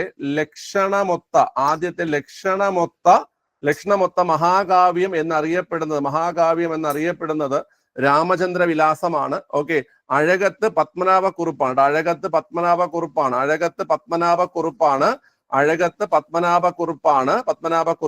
അത് എഴുതിയത് കേട്ടോ. അഴകത്ത് പത്മനാഭക്കുറുപ്പാണ് എഴുതിയത്. ഓക്കെ, ക്ലിയർ ആണല്ലോ? അപ്പൊ രാമചന്ദ്ര വിലാസം മറക്കണ്ട. ലക്ഷണമൊത്ത മഹാകാവ്യമാണ്. അഴകത്ത് പത്മനാഭക്കുറുപ്പാണ് അത് എഴുതിയിട്ടുള്ളത് കേട്ടാ. ക്ലിയർ ആണല്ലോ? ക്ലിയർ അല്ലേ പിള്ളേരെ? ലക്ഷണമൊത്ത മഹാകാവ്യം, മലയാളത്തിൽ ആദ്യത്തെ ലക്ഷണമൊത്ത മഹാകാവ്യം. ലെഫ്റ്റ് ആയിക്കോ. അടുത്ത ക്വസ്റ്റ്യൻ ചെയ്തേ. ഏതൊക്കെ നദികൾക്കിടയിലാണ് നേപ്പാൾ ഹിമാലയം സ്ഥിതി ചെയ്യുന്നത്? നേപ്പാൾ ഹിമാലയം സ്ഥിതി ചെയ്യുന്നത് ഏതൊക്കെ നദികൾക്കിടയിൽ എന്നാണ് ചോദ്യം. ഹിമാലയത്തിന്റെ പ്രാദേശിക വിഭജനമൊക്കെ നമ്മൾ പഠിച്ചിട്ടുണ്ട്. കാളി നദിക്കും ടീസ്റ്റ നദിക്കും ഇടയിലാണ്, കാളി നദിക്കും ടീസ്റ്റ നദിക്കും ഇടയിലാണ് നേപ്പാൾ ഹിമാലയം സ്ഥിതി ചെയ്യുന്നത് അല്ലേ? കാളി നദിക്കും ടീസ്റ്റ നദിക്കും ഇടയിലാണ് നേപ്പാൾ ഹിമാലയം സ്ഥിതി ചെയ്യുന്നത്. കാളി നദിക്കും ടീസ്റ്റ നദിക്കും ഇടയിലാണ്. ഓക്കെ, അങ്ങനെയാണെങ്കിൽ സിന്ധു നദിക്കും സത്ലജ് നദിക്കും ഇടയിൽ സ്ഥിതി ചെയ്യുന്നത് ഏത് ഹിമാലയമാണ്? സിന്ധു സത്ലജ്, സിന്ധു സത്ലജ്, സിന്ധു നദി സത്ലജ് നദി. സിന്ധു നദിക്കും സത്ലജ് നദിക്കും ഇടയിൽ സ്ഥിതി ചെയ്യുന്നത് പഞ്ചാബ് ഹിമാലയമാണ്, പഞ്ചാബ് ഹിമാലയമാണ്. ഓക്കെ, അതുപോലെ സത്ലജ് നദിക്കും അതുപോലെ തന്നെ കാളി നദിക്കും ഇടയിൽ സ്ഥിതി ചെയ്യുന്നത് ഏതാണ്? സത്ലജ് നദിക്കും കാളി നദിക്കും ഇടയിൽ സ്ഥിതി ചെയ്യുന്നത് കുമയൂൺ ഹിമാലയമാണ് കേട്ടോ, കുമയൂൺ ഹിമാലയമാണ്, കുമയൂൺ ഹിമാലയമാണ് സത്ലജ് നദിക്കും കാളി നദിക്കും ഇടയിൽ സ്ഥിതി ചെയ്യുന്നത്. ഓക്കെ, പിന്നെ നമ്മൾ പറഞ്ഞു കാളി ടീസ്റ്റയ്ക്ക് ഇടയിൽ സ്ഥിതി ചെയ്യുന്ന എന്ന് പറഞ്ഞു നമ്മൾ നേപ്പാൾ എന്ന് പറഞ്ഞു. അതുപോലെ ടീസ്റ്റ നദിക്കും ബ്രഹ്മപുത്ര നദിക്കും, ടീസ്റ്റ അതുപോലെ ബ്രഹ്മപുത്ര നദികൾക്കിടയിൽ സ്ഥിതി ചെയ്യുന്നത് ഏതാണ്ടാ? അത് അസം ഹിമാലയമാണ്, അസം ഹിമാലയമാണ്. ഓക്കെ, ഇമ്പോർട്ടന്റ് ആണ്, ഞാൻ ഒന്നുകൂടെ പറഞ്ഞുതരാം, ശ്രദ്ധിച്ചോണേ എന്തൊക്കെയാണ് പഠിക്കാനുള്ളതെന്ന് നോക്കിക്കോണം. സിന്ധു നദിയും തുടങ്ങി ബ്രഹ്മപുത്രയെ തീരും, ഓർത്ത് വെച്ചോണേ. സിന്ധു നദിക്കും സത്ലജ് നദിക്കും ഇടയിലാണ് പഞ്ചാബ് ഹിമാലയം, സിന്ധു നദിക്കും സത്ലജ് നദിക്കും ഇടയിലാണ് പഞ്ചാബ് ഹിമാലയം. അടുത്ത് സത്ലജ് തുടങ്ങണം. സത്ലജ് നദിക്കും കാളി നദിക്കും ഇടയിലാണ് കുമയൂൺ ഹിമാലയം. അടുത്ത് കാളി നദി തുടങ്ങണം. കാളി നദിക്കും അതുപോലെ ടീസ്റ്റ നദിക്കും ഇടയിലാണ് നേപ്പാൾ ഹിമാലയം, കാളി നദിക്കും ടീസ്റ്റ നദിക്കും ഇടയിലാണ് നേപ്പാൾ ഹിമാലയം. ഏറ്റവും ഒടുവിലായി ടീസ്റ്റ നദിക്കും ബ്രഹ്മപുത്ര നദിക്കും ഇടയിലാണ് അസം ഹിമാലയം. ഓക്കെ, ഇത് വളരെ ഇമ്പോർട്ടന്റ് ആയിട്ട് നമുക്ക് ഡിഗ്രി ലെവലിൽ തൊട്ട് താഴോട്ടുള്ള പരീക്ഷകൾക്കെല്ലാം ചോദിക്കുന്ന ഒരു പോർഷനാണ് ഹിമാലയത്തിന്റെ പ്രാദേശിക വിഭജനം എന്ന് പറയുന്നത്. ഓക്കെ, അത് ഓർത്തിരിക്കുക. സിന്ധു സത്ലജ് പഞ്ചാബ്, സത്ലജ് കാളി കുമയൂണ്, കാളി ടീസ്റ്റ നേപ്പാള്, ടീസ്റ്റ ബ്രഹ്മപുത്ര അസം. ഓക്കെ അല്ലേ? ഓക്കെ, അത് ഓർത്തിരിക്കുക കേട്ടോ, പഠിക്കണേ. അടുത്ത ക്വസ്റ്റ്യൻ, ഇന്ത്യയിലൂടെ കടന്നു പോകുന്ന പ്രധാന അക്ഷാംശ രേഖ. ഇന്ത്യയിലൂടെ കടന്നു പോകുന്ന പ്രധാന അക്ഷാംശ രേഖയാണ് പിള്ളേരെ ഉത്തരായന രേഖ. 23.5 ഡിഗ്രി നോർത്ത്, 23.5 ഡിഗ്രി നോർത്ത് ആണ്, 23 ഡിഗ്രി നോർത്ത്. ഓക്കെ, ഇനി ഇന്ത്യയുടെ മാനക രേഖാംശം ഏതാണ്? ഇന്ത്യയുടെ കടന്നു പോകുന്ന പ്രധാനപ്പെട്ട ഒരു രേഖാംശ രേഖയാണ് ഇന്ത്യയുടെ മാനക രേഖാംശം പറഞ്ഞേ. അത് 82.5 ഡിഗ്രി ഈസ്റ്റ് ആണ് അല്ലേ? 82.5 ഡിഗ്രി ഈസ്റ്റ് ആണ്. 23.5 ഡിഗ്രി നോർത്ത് ആണ് ഉത്തരായന രേഖ, 23 ഡിഗ്രി നോർത്ത് ആണ് ഉത്തരായന രേഖ. 82.5 ഡിഗ്രി ഈസ്റ്റ് ആണ്, അതായത് കിഴക്കാണ് ഏത്? നമ്മുടെ മാനക രേഖാംശം എന്നറിയപ്പെടുന്ന ഇന്ത്യയിലൂടെ കടന്നു പോകുന്ന പ്രധാനപ്പെട്ട ഒരു രേഖാംശ രേഖ. ഓക്കെ, അടുത്ത് 1 ലക്ഷത്തിലധികവും 10 ലക്ഷത്തിൽ താഴെയും ജനസംഖ്യയുള്ള നഗരങ്ങൾ അറിയപ്പെടുന്ന പേരെന്താണ്? പെട്ടെന്ന് ചെയ്ത സമയം പോകുന്നു. 1 ലക്ഷത്തിലധികവും 10 ലക്ഷത്തിൽ താഴെയും ജനസംഖ്യയുള്ള നഗരങ്ങൾ അറിയപ്പെടുന്ന പേര്. നമ്മൾ ഈ ക്വസ്റ്റ്യൻ്റെ സെയിം ക്വസ്റ്റ്യൻ മുമ്പ് ചെയ്തിട്ടുണ്ട്, അപ്പൊ ഞാൻ നിങ്ങൾക്ക് ഇത് എക്സ്പ്ലെയിൻ ചെയ്ത് തന്നിട്ടുള്ളതാണ്. ആൻസർ നഗരമാണ് കേട്ടോ, നഗരമാണ്. 1 ലക്ഷത്തിലധികവും 10 ലക്ഷത്തിൽ താഴെയും ജനസംഖ്യയുള്ള നഗരങ്ങൾ അറിയപ്പെടുന്ന പേരാണ് നഗരം. എന്താ പിള്ളേരെ? നഗരം. ഓക്കെ, ക്ലിയർ ആണ്. നൈനിറ്റാൾ സുഖവാസ കേന്ദ്രം ഏത് സംസ്ഥാനത്ത് സ്ഥിതി ചെയ്യുന്നു? നൈനിറ്റാൾ സുഖവാസ കേന്ദ്രം, നൈനിറ്റാൾ എവിടെയാ സ്ഥിതി ചെയ്യുന്നേ? നൈനിറ്റാൾ സുഖവാസ കേന്ദ്രം സ്ഥിതി ചെയ്യുന്നത് ഉത്തരാഖണ്ഡിലാണ് നൈനിറ്റാൾ സുഖവാസ കേന്ദ്രം സ്ഥിതി ചെയ്യുന്നത്. ഓക്കെ, അടുത്ത, ഇന്ത്യയിൽ ഗ്രാമീണ റോഡുമായി ബന്ധപ്പെട്ട പ്രസ്താവനയിൽ ശരിയായ വസ്തുത ഏതാണ്? ഗ്രാമീണ റോഡ്, ഗ്രാമങ്ങളിൽ ആഭ്യന്തര സഞ്ചാരം ഉറപ്പാക്കുന്നു. ഈ റോഡുകളുടെ നിർമ്മാണവും പരിപാലനവും തദ്ദേശ സ്വയംഭരണ സ്ഥാപനങ്ങളാണ് നിർവഹിക്കുന്നത്. സംസ്ഥാന തലസ്ഥാനങ്ങളെ ജില്ലാ ആസ്ഥാനങ്ങളുമായി ബന്ധിപ്പിക്കുന്നു. ഓക്കെ, ഏതൊക്കെ ശരിയായിട്ടുള്ളേ? വളരെ ഒന്നാമത്തെ സ്റ്റേറ്റ്മെന്റ് എന്ന് പറയുമ്പോൾ ഗ്രാമങ്ങളിലെ ആഭ്യന്തര സഞ്ചാരം ഉറപ്പാക്കുന്നു. ശരിയല്ലേ? ഗ്രാമീണ റോഡുകൾ ഗ്രാമങ്ങളിലെ ആഭ്യന്തര സഞ്ചാരം ഉറപ്പാക്കുന്നു, ശരിയാണ്. ഈ റോഡുകളുടെ നിർമ്മാണവും പരിപാലനവും തദ്ദേശ സ്വയംഭരണ സ്ഥാപനങ്ങളാണ് നിർവഹിക്കുന്നത്, അതും ശരിയാണ്. ഒന്നാമത്തെയും രണ്ടാമത്തെയും സ്റ്റേറ്റ്മെന്റ് ശരിയാണ്. ഓക്കെ, സംസ്ഥാന തലസ്ഥാനങ്ങളെ ജില്ലാ ആസ്ഥാനങ്ങളുമായി ബന്ധിപ്പിക്കുന്നു, അതുണ്ടോ? അത് ഏതാണ്? അത് സംസ്ഥാന ഹൈവേ അല്ലേടാ, സംസ്ഥാന ഹൈവേ ആണ്. അത് സ്റ്റേറ്റ് ഹൈവേ ആണ് കേട്ടോ, സ്റ്റേറ്റ് ഹൈവേ ആണ്. സംസ്ഥാന ഹൈവേ ആണ് സംസ്ഥാന തലസ്ഥാനങ്ങളെ ജില്ലാ ആസ്ഥാനങ്ങളുമായി ബന്ധിപ്പിക്കുന്നത്. ഇന്ത്യയിൽ ഏറ്റവും കൂടുതലുള്ള റോഡ് നാഷണൽ ഹൈവേ ആണോ, സ്റ്റേറ്റ് ഹൈവേ ആണോ, ഗ്രാമീണ റോഡുകളാണോ? ഇന്ത്യയിൽ ഏറ്റവും കൂടുതലുള്ളത് ഇന്ത്യയിൽ ഏറ്റവും കൂടുതലുള്ളത് ഗ്രാമീണ റോഡുകളാണ് കേട്ടോ. ഇന്ത്യയിൽ ഏറ്റവും കൂടുതലുള്ളത് ഗ്രാമീണ റോഡുകളാണ്. ഇന്ത്യയിൽ ഏറ്റവും കൂടുതലുള്ളത് ഗ്രാമീണ റോഡുകളാണ് ഏറ്റവും കൂടുതലുള്ളത് കേട്ടോ. ഓക്കെ, അപ്പൊ ഇവിടെ ആൻസർ വരുന്നത് ഓപ്ഷൻ ഡി ആണ്, അല്ല സോറി ഓപ്ഷൻ സി ആണ്, 1, 2 എന്നിവ മാത്രം. ഏത് വർഷമാണ് ഇന്ത്യയിൽ ഉൾനാടൻ ജലഗതാഗത അതോറിറ്റി രൂപം കൊണ്ടത്? ഉൾനാടൻ ജലഗതാഗത അതോറിറ്റി ഓപ്ഷൻ ബി 1986 രൂപം കൊണ്ടത്. ആസ്ഥാനം നോയിഡ അല്ലേ, നോയിഡ, ഉത്തർപ്രദേശ്. ഓക്കെ, ഉൾനാടൻ ജലഗതാഗത അതോറിറ്റിയുടെ ആസ്ഥാനം നോയിഡ, ഉത്തർപ്രദേശ്. ഹിമാലയൻ നദികളാണോ അല്ലെങ്കിൽ ഉപദ്വീപീയ നദികളാണോ ഈ ഉൾനാടൻ ജലഗതാഗതത്തിന് അനുയോജ്യം? ചോദിക്കുന്ന ചോദ്യമാണ്. ഉൾനാടൻ ജലഗതാഗതത്തിന് അനുയോജ്യം ഏത് നദികളാണ് പിള്ളേരെ? അത് ഹിമാലയൻ നദികളാണ്, ഹിമാലയൻ നദികളാണ്. നിങ്ങൾ എന്തുവാ പറയുന്നേ? ഉത്തർപ്രദേശിലൊക്കെ അതിന്റെ ആസ്ഥാനം വരണമെങ്കിൽ ഉത്തർപ്രദേശിലൊക്കെ ഹിമാലയൻ നദിയല്ലേ വരുന്നത്, ക്ലിയർ അല്ലേ? അപ്പൊ ഹിമാലയൻ നദികളാണ് ഉൾനാടൻ ജലഗതാഗതത്തിന് അനുയോജ്യം. ഇതൊക്കെ ചോദിച്ചിട്ടുള്ള ചോദ്യമാണ്. ഓക്കെ, പഠിച്ചു വെച്ചാൽ നിങ്ങൾക്ക് കൊള്ളാം. അടുത്ത, കേരളത്തിൽ ആദ്യത്തെ മാതൃകാ മത്സ്യബന്ധന ഗ്രാമം. കേരളത്തിൽ ആദ്യത്തെ മാതൃകാ മത്സ്യബന്ധന ഗ്രാമം ഏതാ പിള്ളേരെ? കുമ്പളങ്ങിയാണ്, കുമ്പളങ്ങിയാണ്. കേരളത്തിലെ ആദ്യത്തെ മാതൃകാ മത്സ്യബന്ധന ഗ്രാമം കുമ്പളങ്ങിയാണ്. മാതൃകാ മത്സ്യബന്ധനം മാത്രമല്ല, മാതൃകാ ടൂറിസം ഗ്രാമം, മാതൃകാ ടൂറിസം ഗ്രാമം. അതുപോലെ തന്നെ നമ്മൾ പഠിക്കുന്ന ഒരു ക്വസ്റ്റ്യൻ ആണ്, ഇന്ത്യയിൽ ആദ്യത്തെ സാനിറ്ററി നാപ്കിൻ ഫ്രീ ഗ്രാമം, സാനിറ്ററി നാപ്കിൻ ഫ്രീ ഗ്രാമം. ഇന്ത്യയിൽ ആദ്യത്തെ സാനിറ്ററി നാപ്കിൻ ഫ്രീ ഗ്രാമം, മാതൃകാ മത്സ്യബന്ധന ഗ്രാമം, മാതൃകാ ടൂറിസം ഗ്രാമം, ഇതെല്ലാം ഏതാണ്? കുമ്പളങ്ങിയാണ് അല്ലേ, ഇതെല്ലാം കുമ്പളങ്ങിയാണ്. മാതൃകാ മത്സ്യബന്ധന ഗ്രാമം, മാതൃകാ ടൂറിസം ഗ്രാമം, സാനിറ്ററി നാപ്കിൻ ഫ്രീ ഗ്രാമം, ഇതെല്ലാം ഏന്ന് കേട്ട് കഴിഞ്ഞാൽ കുമ്പളങ്ങി.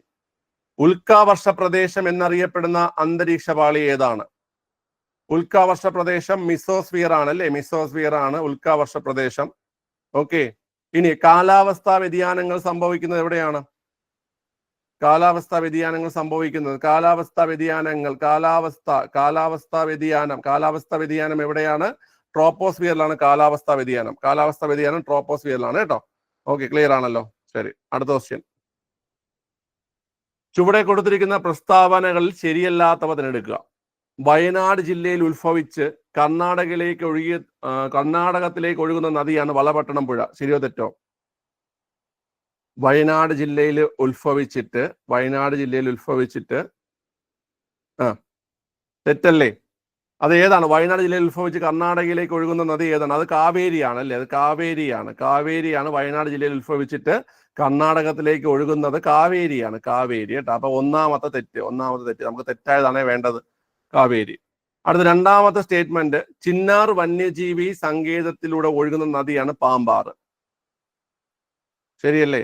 ചിന്നാർ വന്യജീവി സങ്കേതത്തിൽ ഒഴുകുന്ന നദിയല്ലേ പാമ്പാറ്? അത് ശരിയാണ്. ഓക്കെ, അതുപോലെ ചാലിയാർ സംരക്ഷണ സമിതിയുടെ സ്ഥാപക നേതാവാണ് KA റഹ്മാൻ. ചാലിയാർ സംരക്ഷണ സമിതിയുടെ സ്ഥാപക നേതാവ് KA റഹ്മാൻ. ശരിയാണ്. ഓക്കെ, അതായത് തെറ്റായിട്ടുള്ളത് ഓപ്ഷൻ ഡി 1 മാത്രമാണ് കേട്ടോ, 1 മാത്രമാണ്. Okay, Kerala state drugs and pharmaceutical സ്ഥിതി ചെയ്യുന്നത് എവിടെ?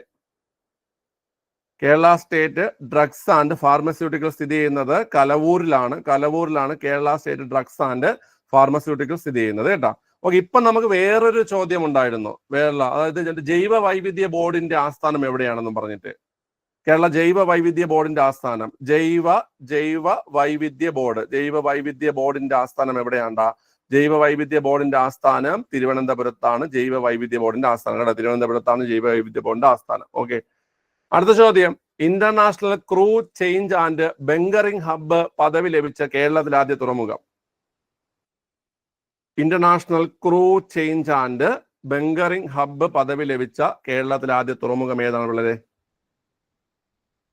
അതിന്റെ ആൻസർ ഓപ്ഷൻ സി, വിഴിഞ്ഞം തുറമുഖമാണ് അല്ലെ, വിഴിഞ്ഞം തുറമുഖമാണ് ആൻസർ. ഓക്കെ, വിഴിഞ്ഞം തുറമുഖം ഓപ്ഷൻ സി ആണ്. ചോദ്യം പഠിച്ചോണേ, international crew change and bunkering hub പദവി ലഭിച്ച കേരളത്തിലെ തുറമുഖം വിഴിഞ്ഞം തുറമുഖമാണ് കേട്ടോ, വിഴിഞ്ഞം തുറമുഖം. അടുത്ത ചോദ്യം, കരിപ്പൂർ വിമാനത്താവളം സ്ഥിതി ചെയ്യുന്ന ജില്ല. ലെഫ്റ്റ് ആയിക്കോ. കരിപ്പൂർ വിമാനത്താവളം സ്ഥിതി ചെയ്യുന്ന ജില്ല ഏതാണ് പിള്ളേരെ? കരിപ്പൂർ വിമാനത്താവളം മലപ്പുറം ജില്ലയിലാണ്. മലപ്പുറം ജില്ലയിലാണ് കരിപ്പൂർ വിമാനത്താവളം സ്ഥിതി ചെയ്യുന്നത്. ഓപ്ഷൻ സി ആണ് ആൻസർ. ഓക്കെ. അടുത്ത ആലപ്പി ഗ്രീൻ എന്നത് ഏതിന്റെ വിത്തിനമാണ്? ആലപ്പി ഗ്രീൻ. ആലപ്പി ഗ്രീൻ എന്നത് ഏതിന്റെ വിത്തിനമാണ്? ആലപ്പി ഗ്രീൻ. ആലപ്പി ഗ്രീൻ വാനിലയാണോ? ആലപ്പി ഗ്രീൻ, ഇത് പഠിച്ചോണേ, ഇതൊക്കെ പ്രീവിയസ് ആയിട്ട് വന്നിട്ടുള്ള ചോദ്യമാണ്. ആലപ്പി ഗ്രീൻ ഏലമാണ്. ഏലമാണ് ആലപ്പി ഗ്രീൻ. ആലപ്പി ഗ്രീൻ എന്നറിയപ്പെടുന്നത് ഏലമാണ് കേട്ടോ, ഏലം. ഓക്കെ. അടുത്ത് ക്രാഡിൽ ഓഫ് എവല്യൂഷൻ എന്നറിയപ്പെടുന്ന ദേശീയോദ്യാനം ഏതാണ്? ക്രാഡിൽ ഓഫ് എവല്യൂഷൻ എന്നറിയപ്പെടുന്ന ദേശീയോദ്യാനം ഏതാണ്? ക്രാഡിൽ ഓഫ് എവല്യൂഷൻ എന്നറിയപ്പെടുന്ന ദേശീയോദ്യാനം പിള്ളേരെ സൈലന്റ് വാലിയാണ്. ക്രാഡിൽ ഓഫ് എവല്യൂഷൻ എന്നറിയപ്പെടുന്ന ദേശീയോദ്യാനം സൈലന്റ് വാലിയാണ്. ഓക്കെ. പ്രാചീന കാലത്ത് സൈരന്ധ്രി വനം എന്നറിയപ്പെട്ടിരുന്നതും ഏതാണ്? സൈലന്റ് വാലിയാണ്. പ്രാചീന കാലത്ത് സൈരന്ധ്രി വനം എന്നറിയപ്പെട്ടിരുന്നതും ഇതാണ്, സൈലന്റ് വാലിയാണ് കേട്ടോ. ഇനി അടുത്ത് കേരളത്തിന്റെ മേൽക്കൂര എന്നറിയപ്പെടുന്നത്, കേരളത്തിന്റെ മേൽക്കൂര എന്നറിയപ്പെട്ടിരുന്നത് കേട്ടോ, കേരളത്തിന്റെ മേൽക്കൂര എന്നറിയപ്പെടുന്നത് അത് ഏതാണ്? അത് ഇരവികുളമാണ് കേട്ടോ.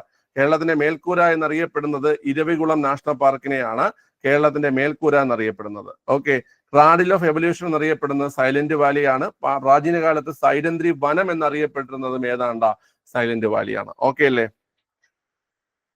അടുത്ത കേരളത്തിലെ ഏറ്റവും വലിയ എർത്ത് ഡാം ഏതാണ്?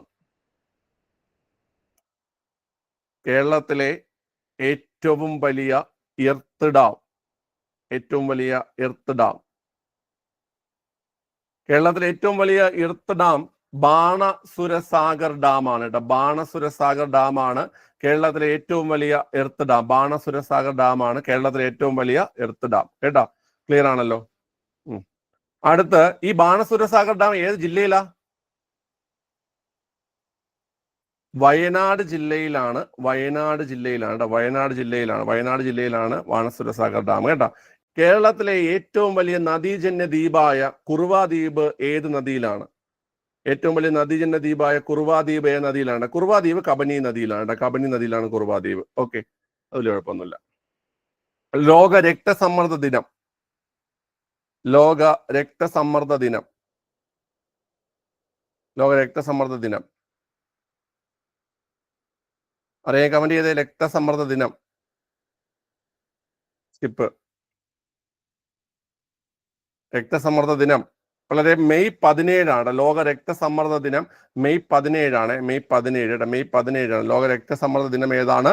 മെയ് 17 രക്തസമ്മർദ്ദ ദിനം. മെയ് 17 അടുത്ത ഗോവയിൽ വെച്ച് നടന്ന 37ാമത് ദേശീയ ഗെയിംസിൽ ഉൾപ്പെടുത്തിയ കേരളത്തിന്റെ തനത് കല ഏതാണ്?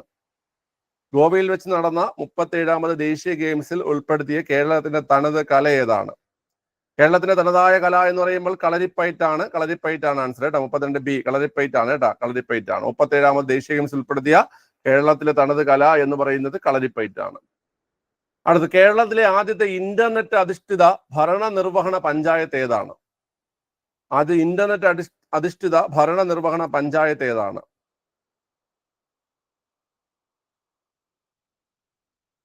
കേരളത്തിലെ ആദ്യ ഇന്റർനെറ്റ് അധിഷ്ഠിത ഭരണനിർവഹണ പഞ്ചായത്ത് കാട്ടാക്കടയാണ് കേട്ടോ. കേരളത്തിലെ ആദ്യ ഇന്റർനെറ്റ് അധിഷ്ഠിത ഭരണനിർവഹണ പഞ്ചായത്ത് ഓപ്ഷൻ സി കാട്ടാക്കടയാണ്. ആൻസർ കേട്ടോ. ടൂർണമെന്റിൽ ഒരു മത്സരത്തിൽ പോലും പരാജയപ്പെടാതെ 2020 ലോകകപ്പ് നേടിയ ആദ്യ ടീം ഏതാണ്? ടൂർണമെന്റിൽ ഒരു മത്സരത്തിൽ പോലും പരാജയപ്പെടാതെ 2020 വേൾഡ് കപ്പ് നേടിയ ആദ്യ ടീം ഓപ്ഷൻ ബി ഇന്ത്യയാണ്. കേട്ടോ. ടൂർണമെന്റിൽ ഒരു മത്സരത്തിൽ പോലും പരാജയപ്പെടാതെ 2020 വേൾഡ് കപ്പ് നേടിയ ആദ്യ ടീം ഏതാണ്ടാ? ഇന്ത്യയാണ് കേട്ടോ. ഇന്ത്യ. ഓക്കെ, ക്ലിയർ ആണല്ലോ? ശരി, അടുത്ത ചോദ്യം. താഴെ തന്നിരിക്കുന്നവയിൽ 1857 ഒന്നാം സ്വാതന്ത്ര്യ സമരത്തിന്റെ പ്രധാന കാരണങ്ങൾ ഏതൊക്കെയാണ്? കർഷകരുടെ ദുരിതങ്ങൾ, കരകൗശല തൊഴിലാളികളുടെ ദാരിദ്ര്യം, രാജാക്കന്മാരുടെ പ്രശ്നങ്ങൾ, ശിപായിമാരുടെ ദുരിതങ്ങൾ. എന്താണ് ഇവയെല്ലാം? ശരിയല്ലേ അടേ? ഒന്നാം സ്വാതന്ത്ര്യ സമരത്തിന്റെ കാരണങ്ങളൊക്കെ നമ്മൾ ഒരുപാട് തവണ നമ്മൾ പഠിച്ചിട്ടുള്ളത്. ഇതെല്ലാം പഠിച്ചു വെക്കുക. ഇതെല്ലാം ശരിയാണ്. കർഷകരുടെ ദുരിതങ്ങൾ ഉണ്ടായിരുന്നു. കരകൗശല തൊഴിലാളികളുടെ ദാരിദ്ര്യം ശരിയാണ്. നാട്ടുരാജാക്കന്മാരുടെ പ്രശ്നങ്ങൾ ശരിയാണ്. ശിപായിമാരുടെ ദുരിതങ്ങൾ, അതും ശരിയാണ്. അതായത് ഓപ്ഷൻ ഡി ഇവയെല്ലാം ശരിയാണ്. അടുത്ത, ആരാണ് ഇന്ത്യയുടെ സമഗ്ര വികസനത്തിനായി ജനകീയ പദ്ധതി തയ്യാറാക്കിയത്? പീപ്പിൾസ് പ്ലാൻ അവതരിപ്പിച്ചത് ആരാണ്? എം.എൻ. റോയ് ആണ് ജനകീയ പദ്ധതി. നിങ്ങൾ നാളത്തെ എക്സാമിന് പഠിക്കാനുള്ള ടോപ്പിക്കിലുണ്ട്. എം.എൻ. റോയ് ജനകീയ പദ്ധതി അല്ലെങ്കിൽ പീപ്പിൾസ് പ്ലാൻ. ലെഫ്റ്റ് ആയിക്കോ. പീപ്പിൾസ് പ്ലാൻ അവതരിപ്പിച്ചത് ആരാണ്? എം.എൻ. റോയ് ആണ് കേട്ടോ. ഓക്കെ. അടുത്ത, ബുദ്ധിസ്ഥിരതയുള്ള പുരുഷന്മാർക്കും സ്ത്രീകൾക്കും ഈ ആശയം സാങ്കല്പികമാണെന്ന് തോന്നാം. എന്നാൽ ഈ ആദർശത്തിന് മാത്രമേ ആത്മാവിന്റെ വിശപ്പടക്കാൻ കഴിയൂ. ഇത് ആരുടെ വാക്കുകളാണ്? ബുദ്ധിസ്ഥിരതയുള്ള പുരുഷന്മാർക്കും സ്ത്രീകൾക്കും ഈ ആശയം സാങ്കല്പികമാണെന്ന് തോന്നാം. എന്നാൽ ഈ ആദർശത്തിന് മാത്രമേ ആത്മാവിന്റെ വിശപ്പടക്കാൻ കഴിയൂ. ഇത് ആരുടെ വാക്കുകളാണ്?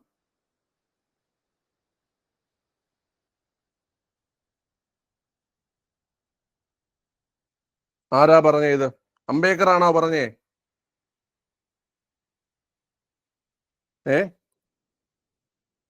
അംബേദ്കർ ആണോ പറഞ്ഞത്?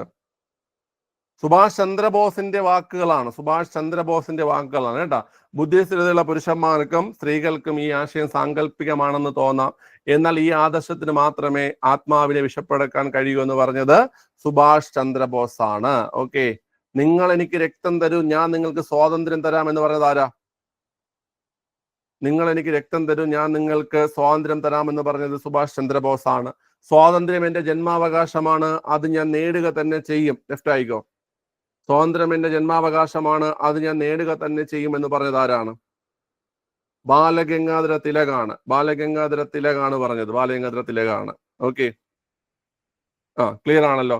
അടുത്ത, നബാർഡുമായി ബന്ധപ്പെട്ട് താഴെ പറയുന്ന തന്നിരിക്കുന്ന പ്രസ്താവനകൾ ശരിയായത് ഏത്? കാർഷിക വായ്പകൾ നൽകുന്നു.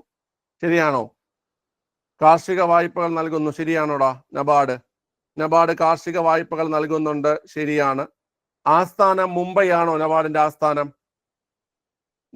ആസ്ഥാനം മുംബൈ ആണ്. അതും ശരിയാണ്. ശിവരാമൻ കമ്മിറ്റി നബാർഡുമായി ബന്ധപ്പെട്ടിരിക്കുന്നോ? ശരിയാണ്. ശിവരാമൻ കമ്മിറ്റി നബാർഡുമായി ബന്ധപ്പെട്ടിരിക്കുന്നു. 1982 സ്ഥാപിതം. ശരിയാണോ? 1982 നബാർഡ് സ്ഥാപിക്കപ്പെട്ടത്. അതും ശരിയാണ്. അതായത് ഓപ്ഷൻ ഡി എല്ലാം ശരിയാണ് അല്ലേ? എല്ലാം ശരിയാണ്. ഓപ്ഷൻ ഡി ആണ് ആൻസർ. എല്ലാം ശരിയാണ്. ഓക്കെ, ക്ലിയർ ആണ്. ശരി, ഈ നബാർഡിന്റെ പൂർണ്ണരൂപം. ലെഫ്റ്റ് ആയിക്കോ. മാർക്കറ്റിൽ പോയാൽ മതി, അല്ലെങ്കിൽ ലെഫ്റ്റ് ആയി, കുഴപ്പമില്ല. നബാർഡിന്റെ പൂർണ്ണരൂപം പറയാൻ പറ്റുമോ ആർക്കെങ്കിലും? National bank for agriculture and rural development അല്ലേ? നബാർഡിന്റെ പൂർണ്ണരൂപം national bank for agriculture and rural development എന്നാണ് നബാർഡിന്റെ പൂർണ്ണരൂപം. ഓക്കെ. ഈ നബാർഡിന്റെ, നിങ്ങൾ ശ്രദ്ധിച്ചു കേട്ടോണേ, വായ്പകളുടെ സംരക്ഷകൻ എന്നറിയപ്പെടുന്ന ആരാണ്? നിയന്ത്രകൻ. വായ്പകളുടെ നിയന്ത്രകൻ എന്നറിയപ്പെടുന്ന ആരാണ്? വായ്പകളുടെ നിയന്ത്രകൻ എന്നറിയപ്പെടുന്നത് റിസർവ് ബാങ്ക് ആണ്. എന്നാൽ ചെറുകിട വായ്പകളുടെ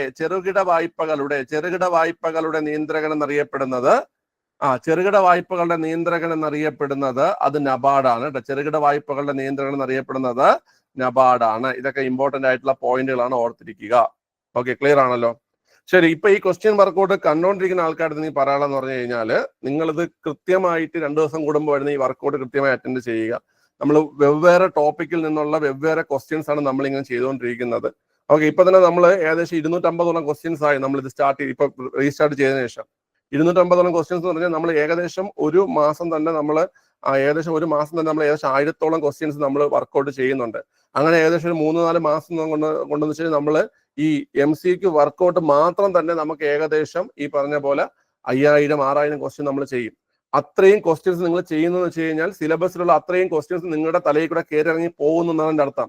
നമ്മൾ ക്വസ്റ്റ്യൻ വർക്കൗട്ട് മാത്രം ചെയ്ത് വെറുതെ പോവുകയല്ല ചെയ്യുന്നത്. അതിന്റെ എക്സ്ട്രാ പോയിന്റ് നമ്മൾ പറയുന്നുണ്ട്, നമ്മൾ ഡിസ്കസ് ചെയ്യുന്നുണ്ട്. അത് നിങ്ങൾ നോട്ട് ചെയ്ത് റിവിഷൻ ചെയ്ത് പോയി കഴിഞ്ഞാൽ നിങ്ങൾക്ക് ഭയങ്കരമായി ഇത് യൂസ് ആവും. മനസ്സിലായോ? ഓക്കെ. ഈ LGSനൊക്കെ നമ്മളുടെ ഈ പ്രീവിയസ് ക്വസ്റ്റ്യൻ വർക്കൗട്ടും മാത്രം കണ്ട് LGS ലിസ്റ്റ് വന്ന ആൾക്കാരുണ്ട്, എന്നെ വിളിച്ച ആൾക്കാരുണ്ട്. മനസ്സിലായ? അതായത് ഇത് മാത്രം കണ്ട് കേട്ടോ. അപ്പൊ അത് നമ്മൾ കൃത്യമായിട്ട് ഈ സാധനം, ഈ ക്വസ്റ്റ്യൻ വർക്കൗട്ട് വിത്ത് എക്സ്പ്ലനേഷൻ നിങ്ങൾ നോക്കി പോയി കഴിഞ്ഞാൽ നിങ്ങൾക്ക് ഭയങ്കരമായ രീതിയിൽ സിലബസിലുള്ള കാര്യങ്ങൾ ഈസി ആയിട്ട് കവർ ചെയ്തെടുക്കാൻ പറ്റും. ഓക്കെ, അപ്പൊ അത്രയും ക്വസ്റ്റ്യൻസ് നമ്മൾ വർക്കൗട്ട് ചെയ്യുന്നുണ്ട്. ഈ ക്വസ്റ്റ്യൻ ഇപ്പൊ ഞാൻ ഗ്രൂപ്പിലോട്ട് ഷെയർ ചെയ്യും. പിന്നീട് ഒന്ന് എന്ത് ചെയ്യുക, നിങ്ങൾ എടുത്ത് ജസ്റ്റ് ഒന്ന് സ്വന്തമായിട്ട് വർക്കൗട്ട് ചെയ്ത് നോക്കുക. ഓക്കെ, ക്ലിയർ ആണല്ലോ? ലെഫ്റ്റ് ആയിക്കോ.